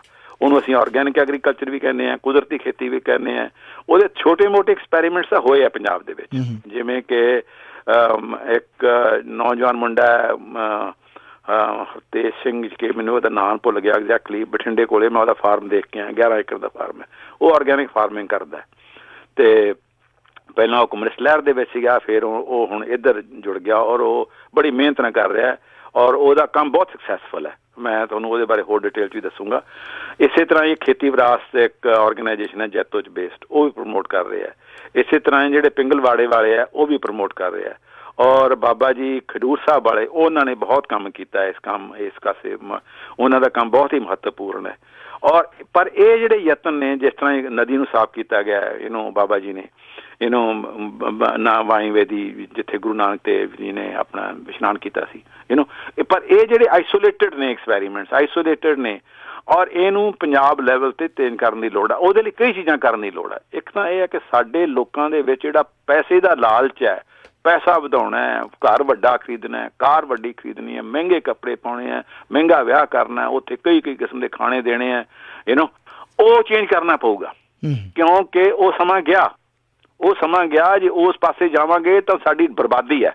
ਇਸ ਗੱਲ ਦੇ ਵਿੱਚ ਕਿਸੇ ਨੂੰ ਸ਼ੱਕ ਨਹੀਂ ਹੋਣਾ ਚਾਹੀਦਾ ਕਿ ਉਹ ਬਰਬਾਦੀ ਵਾਲੇ ਪਾਸੇ ਹੈ। ਕਿ ਸਾਨੂੰ ਜਿਹੜਾ ਗ੍ਰੀਨ ਰੈਵੋਲੂਸ਼ਨ ਆਇਆ ਉਹਨੇ ਸ਼ਾਰਟ ਟਰਮ ਦੇ ਵਿੱਚ ਗੇਨ ਤਾਂ ਦਿੱਤੇ ਕਿ ਸਾਡੇ ਕਿਸਾਨ, ਉਹਨਾਂ ਦੀ ਇਨਕਮ ਵੱਧ ਗਈ, ਉਹਨਾਂ ਦੇ ਬੱਚੇ ਪੜ੍ਹ ਗਏ, ਉਹ ਚੰਗੀਆਂ ਨੌਕਰੀਆਂ ਤੇ ਲੱਗ ਗਏ, ਮੇਰੇ ਵਰਗੇ ਪ੍ਰੋਫੈਸਰ ਵੀ ਬਣ ਗਏ, ਆਕਸਫੋਰਡ ਵੀ ਪਹੁੰਚ ਗਏ, ਤੇ ਕੋਈ ਡਾਕਟਰ ਬਣ ਗਿਆ, ਕੋਈ ਇੰਜੀਨੀਅਰ ਬਣ ਗਿਆ, ਕੋਈ ਕੰਪਿਊਟਰ ਇੰਜੀਨੀਅਰ ਬਣ ਗਿਆ, ਕੋਈ ਕੰਸਲਟੈਂਟ ਬਣ ਗਿਆ। ਉਹ ਠੀਕ ਹੈ, ਉਹ ਫਾਇਦਾ ਹੋਇਆ, ਸ਼ਾਰਟ ਟਰਮ ਦੇ ਵਿੱਚ ਫਾਇਦਾ ਹੋਇਆ, ਲੌਂਗ ਟਰਮ ਦੇ ਵਿੱਚ ਨੁਕਸਾਨ ਹੈ। ਅੱਛਾ, ਹੁਣ ਆਪਾਂ ਨੂੰ ਦੂਜੇ ਪਾਸੇ ਮੁੜਨਾ ਪਊਗਾ ਕਿ ਆਪਾਂ ਨੂੰ ਸ਼ਾਰਟ ਟਰਮ ਦੇ ਵਿੱਚ ਇਕਨੋਮਿਕ ਲਾਸ ਵੀ ਸਹਿਣੇ ਪੈਣਗੇ, ਕਿਉਂਕਿ ਜਦੋਂ ਜਿਹੜੀ ਇੱਕ ਧਰਤੀ ਹੈ ਉਹਦੇ ਵਿੱਚ ਇੰਨੇ ਫਰਟੀਲਾਈਜ਼ਰ ਤੇ ਇਨਸੈਕਟੀਸਾਈਡ ਪੈਦਾ ਹੋ ਚੁੱਕੇ ਆ, ਉਹ ਫੀਮੀ ਹੋ ਚੁੱਕੀ ਹੈ ਧਰਤੀ। ਉਸ ਧਰਤੀ ਨੂੰ ਆਰਗੈਨਿਕ ਐਗਰੀਕਲਚਰ ਬਣਾਉਣ ਲਈ 3 ਸਾਲ ਲੱਗਦੇ ਨੇ ਕਿ ਉੱਥੇ ਤੁਸੀਂ ਉੱਥੇ ਨਾ ਉੱਥੇ ਫਰਟੀਲਾਈਜ਼ਰ ਯੂਜ਼ ਕਰੋ, ਨਾ ਇਨਸੈਕਟੀਸਾਈਡ ਯੂਜ਼ ਕਰੋ। ਉਹਨਾਂ 3 ਸਾਲਾਂ ਦੇ ਵਿੱਚ ਖੇਤੀ ਦੀ ਪੈਦਾਵਾਰ ਘਟਦੀ ਹੈ। ਓਕੇ, ਆਰਗੈਨਿਕ ਖੇਤੀ ਹੋਣਾ 3 ਸਾਲਾਂ ਤੋਂ ਬਾਅਦ ਉਹ ਧਰਤੀ ਹੈ ਆਪਣੇ ਨੈਚੁਰਲ ਰੂਪ 'ਚ ਆ ਜਾਂਦੀ। ਉਹਦੇ ਜਿਹੜੇ ਧਰਤੀ ਦੇ ਵਿੱਚ ਆਪਣੇ ਆਪ ਦੇ ਕੈਮੀਕਲਸ ਨੇ, ਸੋਇਲ ਨਿਊਟਰੀਐਂਟਸ ਨੇ, ਉਹ ਆਪਣੇ ਆਪ ਰੀਜਨਰੇਟ ਹੋਣਾ ਸ਼ੁਰੂ ਹੋ ਜਾਂਦੇ ਆ। ਉਦੋਂ ਬਾਅਦ ਹੈ ਜਿਹੜੀ ਉਹਦੀ ਪੈਦਾਵਾਰ ਵੱਧ ਜਾਂਦੀ ਹੈ, ਇੱਥੋਂ ਤੱਕ ਕਿ ਜਿਹੜੀ ਪਹਿਲਾਂ ਫਰਟੀਲਾਈਜ਼ਰ ਨਾਲ ਬਣਾਉਂਦੇ ਸੀ ਉਦੋਂ ਵੀ ਜ਼ਿਆਦਾ ਹੋਣ ਲੱਗ ਜਾਂਦੀ ਹੈ। ਇਹ ਐਕਸਪੈਰੀਮੈਂਟ ਹੋ ਚੁੱਕੇ ਆ, ਦੁਨੀਆ ਭਰ 'ਚ ਹੋ ਚੁੱਕੇ ਆ। ਇਹਨੂੰ ਅਫਰੀਕਾ 'ਚ ਹੋ ਚੁੱਕੇ ਆ, ਲੈਟਨ ਅਮਰੀਕਾ 'ਚ ਹੋ ਚੁੱਕੇ ਆ, ਇੰਡੀਆ 'ਚ ਵੀ ਹੋ ਚੁੱਕੇ ਆ, ਹਰਿਆਣਾ 'ਚ ਵੀ ਹੋ ਚੁੱਕੇ ਆ। ਇਹਨੂੰ ਤੇ ਸਾਨੂੰ ਉਧਰਲੇ ਪਾਸੇ ਮੁੜਨਾ ਪਊਗਾ ਕਿ ਖੇਤੀ ਕੁਦਰਤੀ ਖੇਤੀ ਆਧਾਰਿਤ ਇੱਕ ਆਰਥਿਕਤਾ ਜਿਹੜੀ ਉਹ ਸਾਨੂੰ ਡਿਵੈਲਪ ਕਰਨੀ ਪਊਗੀ। ਇਸੇ ਤਰ੍ਹਾਂ ਜਿਹੜੀਆਂ ਇੰਡਸਟਰੀਜ਼ ਨੇ ਉਹ ਵੀ ਉਹਦੇ ਨਾਲ ਜੁੜੀਆਂ ਹੋਣੀਆਂ ਚਾਹੀਦੀਆਂ ਕਿ ਸਾਨੂੰ ਪੰਜਾਬ ਦੀ ਖੇਤੀ ਕਰਨ ਲਈ ਕਿਸ ਤਰ੍ਹਾਂ ਦੇ ਹਲ ਚਾਹੀਦੇ ਨੇ, ਕਿਸ ਤਰ੍ਹਾਂ ਦੀ ਮਸ਼ੀਨਰੀ ਚਾਹੀਦੀ ਹੈ। ਉਹ ਛੋਟੇ ਛੋਟੇ ਯੂਨਿਟ ਪਿੰਡਾਂ 'ਚ ਆਉਣ, ਛੋਟੇ ਪਿੰਡਾਂ ਦੇ ਨੇੜੇ ਕੋਈ ਵੱਡੇ ਪਿੰਡ ਦੇ ਵਿੱਚ ਆਉਣ, ਤਾਂ ਕਿ ਇਹ ਨਾ ਹੋਵੇ ਕਿ ਲੋਕੀ ਇੰਡਸਟਰੀਅਲ ਜੌਬ ਭੱਜਣੀ ਸ਼ਹਿਰਾਂ ਨੂੰ ਭੱਜਣ। ਕੋਈ ਦਿੱਲੀ ਜਾ ਰਿਹਾ ਹੈ, ਕੋਈ ਕਲਕੱਤੇ ਜਾ ਰਿਹਾ ਹੈ, ਕੋਈ ਲੁਧਿਆਣੇ ਜਾ ਰਿਹਾ ਹੈ। ਤਾਂ ਉੱਥੇ ਕੀ ਹੁੰਦਾ ਕਿ ਉੱਥੇ ਕੌਨਸਨਟ੍ਰੇਸ਼ਨ ਹੋ ਜਾਂਦੀ ਬਹੁਤ ਜ਼ਿਆਦਾ ਪਾਪੂਲੇਸ਼ਨ ਦੀ, ਔਰ ਉੱਥੇ ਸਲਮਸ ਬਣ ਜਾਂਦੀਆਂ। ਉਹ ਸਲਮਸ ਦੇ ਵਿੱਚ ਬਿਮਾਰੀਆਂ ਹੁੰਦੀਆਂ। ਹੁਣ ਜਿਹੜੀ ਇੰਡੀਆ ਦੇ ਵਿੱਚ ਕੋਵਿਡ ਫੈਲ ਰਹੀ ਹੈ ਉਹਦਾ ਵੱਡਾ ਕਾਰਨ ਇਹ ਹੀ ਹੈ ਕਿ ਇੰਨੀ ਜ਼ਿਆਦਾ ਕੌਨਸਨਟ੍ਰੇਟਡ ਹੈ ਪਾਪੂਲੇਸ਼ਨ ਕਿ ਉੱਥੇ ਜੋ ਮਰਜ਼ੀ ਮਾਸਕ ਪਹਿਨੀ ਜਾਓ, ਕਿਉਂਕਿ ਲੋਕੀ ਇੰਨੇ ਨੇੜੇ ਦੂੜੇ ਰਹਿ ਰਹੇ ਹੈ ਤੇ ਉਹ ਕੋਵਿਡ ਫੈਲ ਰਹੀ ਹੈ ਬੇਸ਼ੁਮਾਰ। ਔਰ ਇਹੀ ਗੱਲ ਬ੍ਰਾਜ਼ੀਲ 'ਚ ਵੀ ਹੋ ਰਹੀ ਹੈ। ਉੱਥੇ ਜਿਹੜੀ ਸਲਮਸ ਨੇ ਉੱਥੇ ਬਹੁਤ ਜ਼ਿਆਦਾ ਫੈਲ ਰਹੀ ਹੈ। ਤੇ ਇਸ ਕਰਕੇ ਸਾਨੂੰ ਇਹ ਜਿਹੜਾ ਅਰਥਚਾਰਾ ਹੈ ਪੰਜਾਬ ਦਾ, ਇਹਦੇ ਬਾਰੇ ਡੂੰਘੀ ਸੋਚਣ ਦੀ ਲੋੜ ਹੈ, ਡੂੰਘੀ ਵਿਚਾਰ ਕਰਨ ਦੀ ਲੋੜ ਹੈ। ਮੈਂ ਲੇਖ ਵੀ ਲਿਖ ਰਿਹਾ ਇਹਦੇ ਬਾਰੇ, ਹੋਰ ਵੀ ਲੋਕੀ ਲਿਖ ਰਹੇ ਨੇ, ਪਰ ਇਹ ਇਸ ਵਕਤ ਧਿਆਨ ਇਸ ਗੱਲ ਤੇ ਨਹੀਂ ਹੈਗਾ।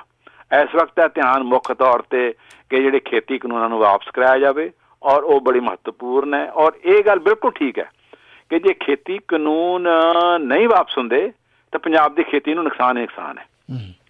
ਕਿਉਂਕਿ ਫਿਰ ਇੱਥੇ ਕੀ ਹੋਊਗੀ, ਇੱਥੇ ਵੱਡੇ ਬਿਜ਼ਨਸਮੈਨ ਆਉਣਗੇ ਔਰ ਉਹ ਖੇਤੀ ਕਰਨਗੇ 1000 ਏਕੜ ਦੇ ਵਿੱਚ, 2000 ਏਕੜ ਦੇ ਵਿੱਚ, ਜਿਵੇਂ ਅਮਰੀਕਾ 'ਚ ਹੁੰਦੀ ਹੈ।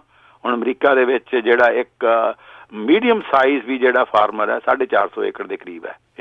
ਆਸਟ੍ਰੇਲੀਆ 'ਚ 10,000 ਏਕੜ ਦੇ ਕਰੀਬ ਹੈ।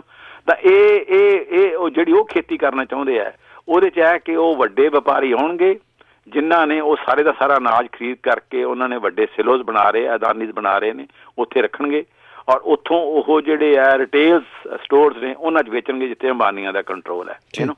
ਤੇ ਉਹ ਜਿਹੜੀ ਖੇਤੀ ਹੈ ਉਹ ਵਾਤਾਵਰਨ ਦੇ ਪੁਆਇੰਟ ਆਫ ਵਿਊ ਤੋਂ ਬਹੁਤ ਹੀ ਨੁਕਸਾਨਦੇਹ ਹੈ, ਕਿਉਂਕਿ ਜਿਵੇਂ ਮੈਂ ਕਿਹਾ ਕਿ ਵੱਡੇ ਖੇਤ ਹੈ ਜਿਹੜੇ ਉਹ ਕਾਰਬਨ ਡਾਈਆਕਸਾਈਡ ਐਮਿਸ਼ਨ ਜ਼ਿਆਦਾ ਪੈਦਾ ਕਰਦੇ ਆ, ਉਹ ਵਾਤਾਵਰਨ ਵਾਸਤੇ ਜ਼ਿਆਦਾ ਖਰਾਬ ਹੈ।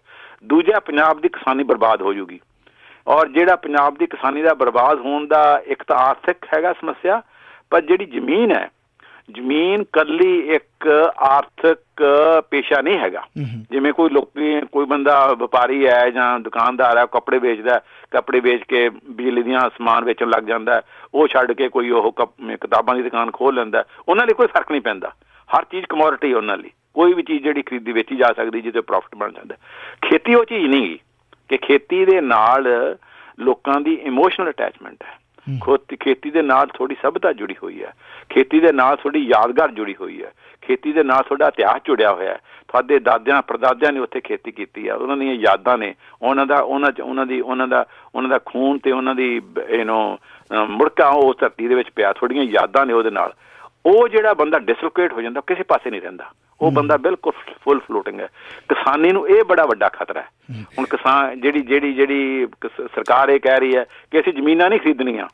ਅੱਛਾ, ਔਨ ਦਾ ਫੇਸ ਵੈਲਿਊ ਠੀਕ ਹੈ ਉਹਨਾਂ ਦੀ ਗੱਲ, ਕਿਉਂਕਿ ਜਿਹੜੇ ਕਾਨੂੰਨ ਮੈਂ ਪੜ੍ਹੇ ਆ ਤਿੰਨੇ, ਉਹਦੇ 'ਚ ਇਹ ਲਿਖਿਆ ਹੈ ਕਿ ਖਰੀਦ ਨਹੀਂ ਸਕਣਗੇ, ਪਰ ਉਹਨਾਂ ਨੂੰ ਖਰੀਦਣ ਦੀ ਲੋੜ ਹੀ ਨਹੀਂ।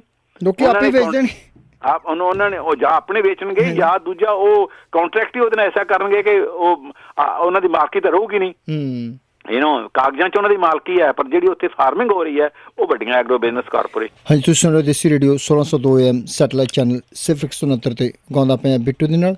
ਅੱਜ ਆਪਾਂ ਆਕਸਫੋਰਡ ਯੂਨੀਵਰਸਿਟੀ ਤੋਂ ਪ੍ਰੋਫੈਸਰ ਪ੍ਰੀਤਮ ਸਿੰਘ ਜੀ ਨਾਲ ਮੌਜੂਦਾ ਕਿਸਾਨ ਸੰਘਰਸ਼ ਦੇ ਮੱਦੇਨਜ਼ਰ ਜੋ ਪੰਜਾਬ 'ਤੇ ਜਿਹੜਾ ਇਕੋਨਮਿਕ ਇੰਪੈਕਟ ਹੈ ਜਾਂ ਅਰਥਚਾਰੇ 'ਤੇ ਜਿਹੜਾ ਖੇਤੀ ਇਹਦੇ ਕਾਨੂੰਨਾਂ ਦੇ ਲਾਗੂ ਹੋਣ ਜਾਂ ਨਾ ਲਾਗੂ ਹੋਣ ਜਾਂ ਉਸ ਤੋਂ ਪਹਿਲਾਂ ਜਾਂ ਪਿੱਛੇ ਕਿਸ ਤਰ੍ਹਾਂ ਦੇ ਅਸਰ ਪੈਂਦੇ ਨੇ, ਉਹਨਾਂ ਦੇ ਬਾਰੇ ਵਿੱਚ ਆਪਾਂ ਚਰਚਾ ਕਰ ਰਹੇ ਹਾਂ। Professor Pritam Singh ji, welcome back. ਹਾਂਜੀ ਹਾਂਜੀ ਹਾਂਜੀ। ਸੋ ਪ੍ਰੋਫੈਸਰ ਸਾਹਿਬ, ਜਿੱਦਾਂ ਤੁਸੀਂ ਗੱਲ ਕਰ ਰਹੇ, ਜਿਸ ਤਰ੍ਹਾਂ ਤੁਸੀਂ ਕਹਿ ਰਹੇ ਹੋ, ਸਾਨੂੰ ਛੋਟੇ ਕਿਸਾਨਾਂ ਵੱਲ, ਛੋਟੇ ਛੋਟੇ ਜਿਹੜੇ 3-3 4-4 5-5 ਏਕੜ ਵਾਲੇ ਆ, ਉਹਦੇ ਵੱਲ, ਕੁਦਰਤੀ ਖੇਤੀ ਵੱਲ ਮੁੜਨ ਦੀ ਜ਼ਰੂਰਤ ਹੈ।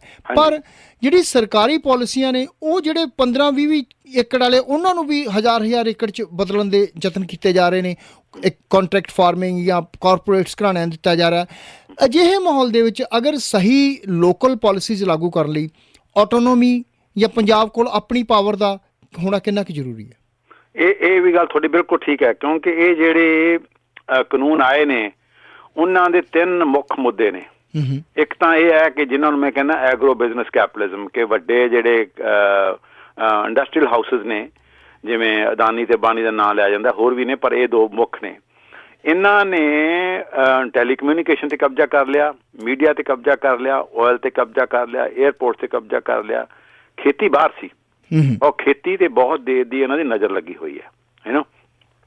ਔਰ ਇੱਕ ਤਾਂ ਇਹ ਗੱਲ ਹੈ, ਦੂਜਾ ਇਹ ਹੈ ਕਿ ਗਲੋਬਲ ਲੈਵਲ ਤੇ ਵੀ ਜਿਹੜੀ ਵੱਡੀ ਕੈਪੀਟਲ ਹੈ, ਵੱਡੀ ਸਰਮਾਏਦਾਰੀ ਹੈ, ਉਹ ਹੁਣ ਖੇਤੀ ਵੱਲ ਮੁੜ ਰਹੀ ਹੈ।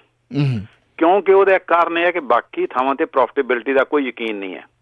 ਕਿਉਂਕਿ ਜਿਹੜਾ ਆਇਲ ਹੈ, ਆਇਲ ਦੇ ਵਿੱਚ ਬਹੁਤ ਵੱਡਾ ਬਿਜ਼ਨਸ ਹੁੰਦਾ ਸੀ। ਅਮਰੀਕਾ ਜਿਹੜਾ ਉਹਦੇ 'ਚ ਆਇਲ ਕੰਪਨੀਆਂ ਤੇ ਬਹੁਤ ਡਿਪੈਂਡੈਂਟ ਸੀ, ਇਸੇ ਕਰਕੇ ਜਿਹੜਾ ਮਿਡਲ ਈਸਟ ਦੇ ਵਿੱਚ ਵੀ ਇੰਟਰਫੇਰੈਂਸ ਕਰਦਾ ਸੀ। ਹੁਣ ਹੌਲੀ ਹੌਲੀ ਸਮਝ ਆ ਰਹੀ ਹੈ ਕਿ ਆਇਲ ਤਾਂ ਖਤਮ ਹੋ ਜਾਣਾ ਹੈ ਜਾਂ ਆਇਲ ਤੇ ਬੰਦਿਸ਼ ਲੱਗਣੀ ਹੈ, ਕਿਉਂਕਿ ਆਇਲ ਤੇ ਕੋਲ ਹੈ ਜਿਹੜੇ, ਇਹ ਵੱਡੇ ਕਾਰਬਨ ਡਾਈਆਕਸਾਈਡ ਐਮਿਸ਼ਨ ਪੈਦਾ ਕਰਦੇ ਨੇ, ਕਿ ਕਲਾਈਮੇਟ ਚੇਂਜ ਐਡੀ ਵੱਡਾ ਖਤਰਾ ਹੈ ਕਿ ਇਹਨਾਂ ਨੂੰ ਰੋਕਣਾ ਪਊਗਾ। ਤਾਂ ਉਹ ਜਿਹੜੀ ਕੈਪੀਟਲ ਹੈ, ਉਹਨਾਂ ਕੋਲ ਇੰਨਾ ਸਰਮਾਇਆ ਇਕੱਠਾ ਹੋਇਆ, ਉਹ ਕਿੱਥੇ ਜਾਵੇ? ਤੇ ਉਹ ਜ਼ਮੀਨਾਂ ਖਰੀਦ ਰਹੇ ਨੇ। ਬਹੁਤ ਲੋਕਾਂ ਨੂੰ ਨਹੀਂ ਪਤਾ ਕਿ ਬਿਲ ਗੇਟਸ ਹੈ ਜਿਹੜਾ ਐਡਾ ਵੱਡਾ ਸਰਮਾਏਦਾਰ ਹੈ ਅਮਰੀਕਾ ਦਾ, ਉਹ ਅਮਰੀਕਾ ਦਾ ਸਭ ਤੋਂ ਵੱਡਾ ਲੈਂਡਲੌਰਡ ਹੈ, ਦੁਨੀਆ ਭਰ ਦੇ ਵਿੱਚ ਸਭ ਤੋਂ ਵੱਡਾ ਲੈਂਡਲੌਰਡ ਹੈ। ਉਹਦੇ ਕੋਲ ਜ਼ਮੀਨ ਵੀ ਇੰਨੀ ਹੈ। ਤਾਂ ਇਹ ਗੱਲ ਹੈ ਜਿਹੜੀ ਇੰਡੀਆ ਦੇ ਵਿੱਚ ਵੀ ਹੈ। ਜਿਹੜੇ ਵੱਡੇ ਸਰਮਾਏਦਾਰ ਨੇ, ਉਹ ਪਹਿਲਾਂ ਖੇਤੀ ਵੱਲ ਨਹੀਂ ਉਹਨਾਂ ਦਾ ਕੋਈ ਇੰਟਰਸਟ ਹੁੰਦਾ ਸੀ। ਉਹ ਇੰਡਸਟਰੀ ਵੱਲ ਸੋਚਦੇ ਸੀ, ਸਰਵਿਸਿਜ਼ ਵੱਲ ਸੋਚਦੇ ਸੀ, ਬੈਂਕਿੰਗ ਵੱਲ ਸੋਚਦੇ ਸੀ, ਮੀਡੀਆ ਵੱਲ ਸੋਚਦੇ ਸੀ। ਹੁਣ ਉਹਨਾਂ ਦਾ ਖੇਤੀ ਵੱਲ ਵੀ ਆ ਰਿਹਾ, ਔਰ ਉਹ ਖੇਤੀ ਨੂੰ ਆਪਣੇ ਦੂਜੇ ਬਿਜ਼ਨਸ ਨਾਲ ਜੋੜਨਾ ਚਾਹੁੰਦੇ ਨੇ। ਤੇ ਇੱਕ ਤਾਂ ਇਹ ਹੈ ਕਿ ਉਹ ਜਿਹੜਾ ਐਗਰੋ ਬਿਜ਼ਨਸ ਨੇ, ਉਹ ਸਿਲੈਕਟਡ ਨੇ, ਜਿਨ੍ਹਾਂ ਨੂੰ ਮੋਦੀ ਸਰਕਾਰ ਸਪੋਰਟ ਕਰਨਾ ਚਾਹੁੰਦੀ ਸੀ, ਕਿਉਂਕਿ ਉਹ ਮੋਦੀ ਜਿਹੜੀ ਬੀਜੇਪੀ ਹੈ ਉਹਨੂੰ ਫੰਡ ਕਰਦੇ ਆ ਬੜੀ ਵੱਡੀ ਗਿਣਤੀ 'ਚ। ਜਿਹੜੀ ਫੰਡਿੰਗ ਹੈ ਉਹਦਾ ਵੱਡਾ ਹਿੱਸਾ, ਕਾਰਪੋਰੇਟ ਫੰਡਿੰਗ ਦਾ ਵੱਡਾ ਹਿੱਸਾ ਬੀਜੇਪੀ ਕੋਲ ਜਾਂਦਾ। ਔਰ ਇਹ 2 ਹਾਊਸਿਸ ਹੈ ਜਿਨ੍ਹਾਂ ਦਾ ਮੈਂ ਨਾਮ ਮੈਂਸ਼ਨ ਕੀਤਾ, ਇਹਨਾਂ ਦੀ ਕੰਟਰੀਬਿਊਸ਼ਨ ਬਹੁਤ ਵੱਡੀ ਹੈ। ਅੱਛਾ, ਬੀਜੇਪੀ ਰਿਟਰਨ ਇਹ ਕਰਦੀ ਕਿ ਜਦੋਂ ਇਹ ਤਾਕਤ 'ਚ ਆ ਜਾਂਦੀ ਹੈ ਤਾਂ ਉਹਨਾਂ ਨੂੰ ਫਾਇਦੇ ਦਿੰਦੀ ਹੈ, ਤਾਂ ਕਿ ਹੋਰ ਇਕਨੋਮਿਕਲੀ ਤਾਕਤ ਹੋਣ, ਔਰ ਇਕਨੋਮਿਕਲੀ ਤਾਕਤ ਹੋਣਗੇ ਸਾਨੂੰ ਹੋਰ ਫੰਡਿੰਗ ਕਰਨਗੇ। ਸੋ ਦੋਨਾਂ ਦੇ ਵਿੱਚ ਮਿਲੀ ਭਗਤ ਹੈ ਇਸ ਕਰਕੇ, ਤਾਂ ਇੱਕ ਤਾਂ ਸੀਗਾ ਇਹਨੂੰ ਐਗਰੋ ਬਿਜ਼ਨਸ ਨੂੰ ਕਰਨਾ। ਦੂਜਾ ਇਹ ਸੀਗਾ ਕਿ ਜਿਹੜਾ ਸਾਡੇ ਸੰਵਿਧਾਨ ਦੇ ਵਿੱਚ ਖੇਤੀ ਹੈ ਜਿਹੜੀ, ਉਹ ਸਟੇਟ ਦਾ ਸਬਜੈਕਟ ਹੈ, ਉਹ ਸੈਂਟਰ ਦਾ ਸਬਜੈਕਟ ਨਹੀਂ ਹੈਗਾ। ਸੈਂਟਰ ਨੇ ਇਸ ਲਾਅ ਦੇ ਥਰੂ ਇੱਕ ਇਹ ਚੀਤ ਕੱਢੀ ਕਿ ਸਟੇਟ ਦੇ ਹੱਕਾਂ ਤੇ ਛਾਪਾ ਮਾਰਿਆ ਜਾਵੇ, ਕਿਉਂਕਿ ਜੇ ਕਾਮਯਾਬ ਹੋ ਗਏ ਤਾਂ ਹੋਰ ਵੀ ਤੀਕਾਂ ਆਉਣਗੀਆਂ ਜਿਹਦੇ 'ਚ ਐਗਰੀਕਲਚਰ ਦੇ ਵਿੱਚ ਜਿਹੜਾ ਖੇਤੀ ਸਟੇਟ ਦਾ ਸਬਜੈਕਟ ਆ, ਉਹਦੇ 'ਚ ਸਟੇਟ ਸੈਂਟਰ ਐਂਟਰ ਕਰੂਗਾ। ਤਾਂ ਦੂਜਾ ਇਹ ਹੈ ਕਿ ਜਿਹੜੇ ਸਟੇਟ ਦੇ ਫੈਡਰਲ ਰਾਈਟਸ ਨੇ ਉਹਨਾਂ ਦੀ ਹਮਲਾ। ਤੀਜਾ ਇਹ ਸੀਗਾ ਕਿ ਜਿਹੜੀਆਂ ਰੀਜਨਲ ਆਇਡੈਂਟੀਟੀਜ਼ ਨੇ, ਵੀ ਪੰਜਾਬ ਦੇ ਵਿੱਚ ਸਿੱਖੀ ਹੈ ਜਾਂ ਪੰਜਾਬੀ ਹੈ, ਬੰਗਾਲ ਦੇ ਵਿੱਚ ਬੰਗਾਲੀ ਆਇਡੈਂਟੀਟੀ ਹੈ, ਤਾਮਿਲਨਾਡੂ 'ਚ ਤਾਮਿਲ ਆਇਡੈਂਟੀਟੀ ਹੈ, ਬੀਜੇਪੀ ਉਹਨਾਂ ਦੀ ਵੀ ਅਟੈਕ ਕਰਨਾ ਚਾਹੁੰਦੀ ਹੈ। ਕਿਉਂਕਿ ਬੀਜੇਪੀ ਦਾ ਲੌਂਗ ਟਰਮ ਏਜੰਡਾ ਇਹ ਹੈ ਕਿ ਹਿੰਦੁਸਤਾਨ ਨੂੰ ਹਿੰਦੂ ਨੇਸ਼ਨ ਬਣਾਇਆ ਜਾਵੇ, ਔਰ ਉਹਨਾਂ ਵਾਸਤੇ ਜੇ ਹਿੰਦੂ ਵੰਡੇ ਹੋਏ ਹੈ, ਕੋਈ ਬੰਗਾਲੀ ਸਮਝਦਾ ਆਪਣੇ ਆਪ ਨੂੰ, ਕੋਈ ਤਾਮਿਲ ਸਮਝਦਾ, ਤਾਂ ਹਿੰਦੂ ਵਾਲੀ ਆਇਡੈਂਟੀਟੀ ਨਹੀਂ ਬਣਦੀ।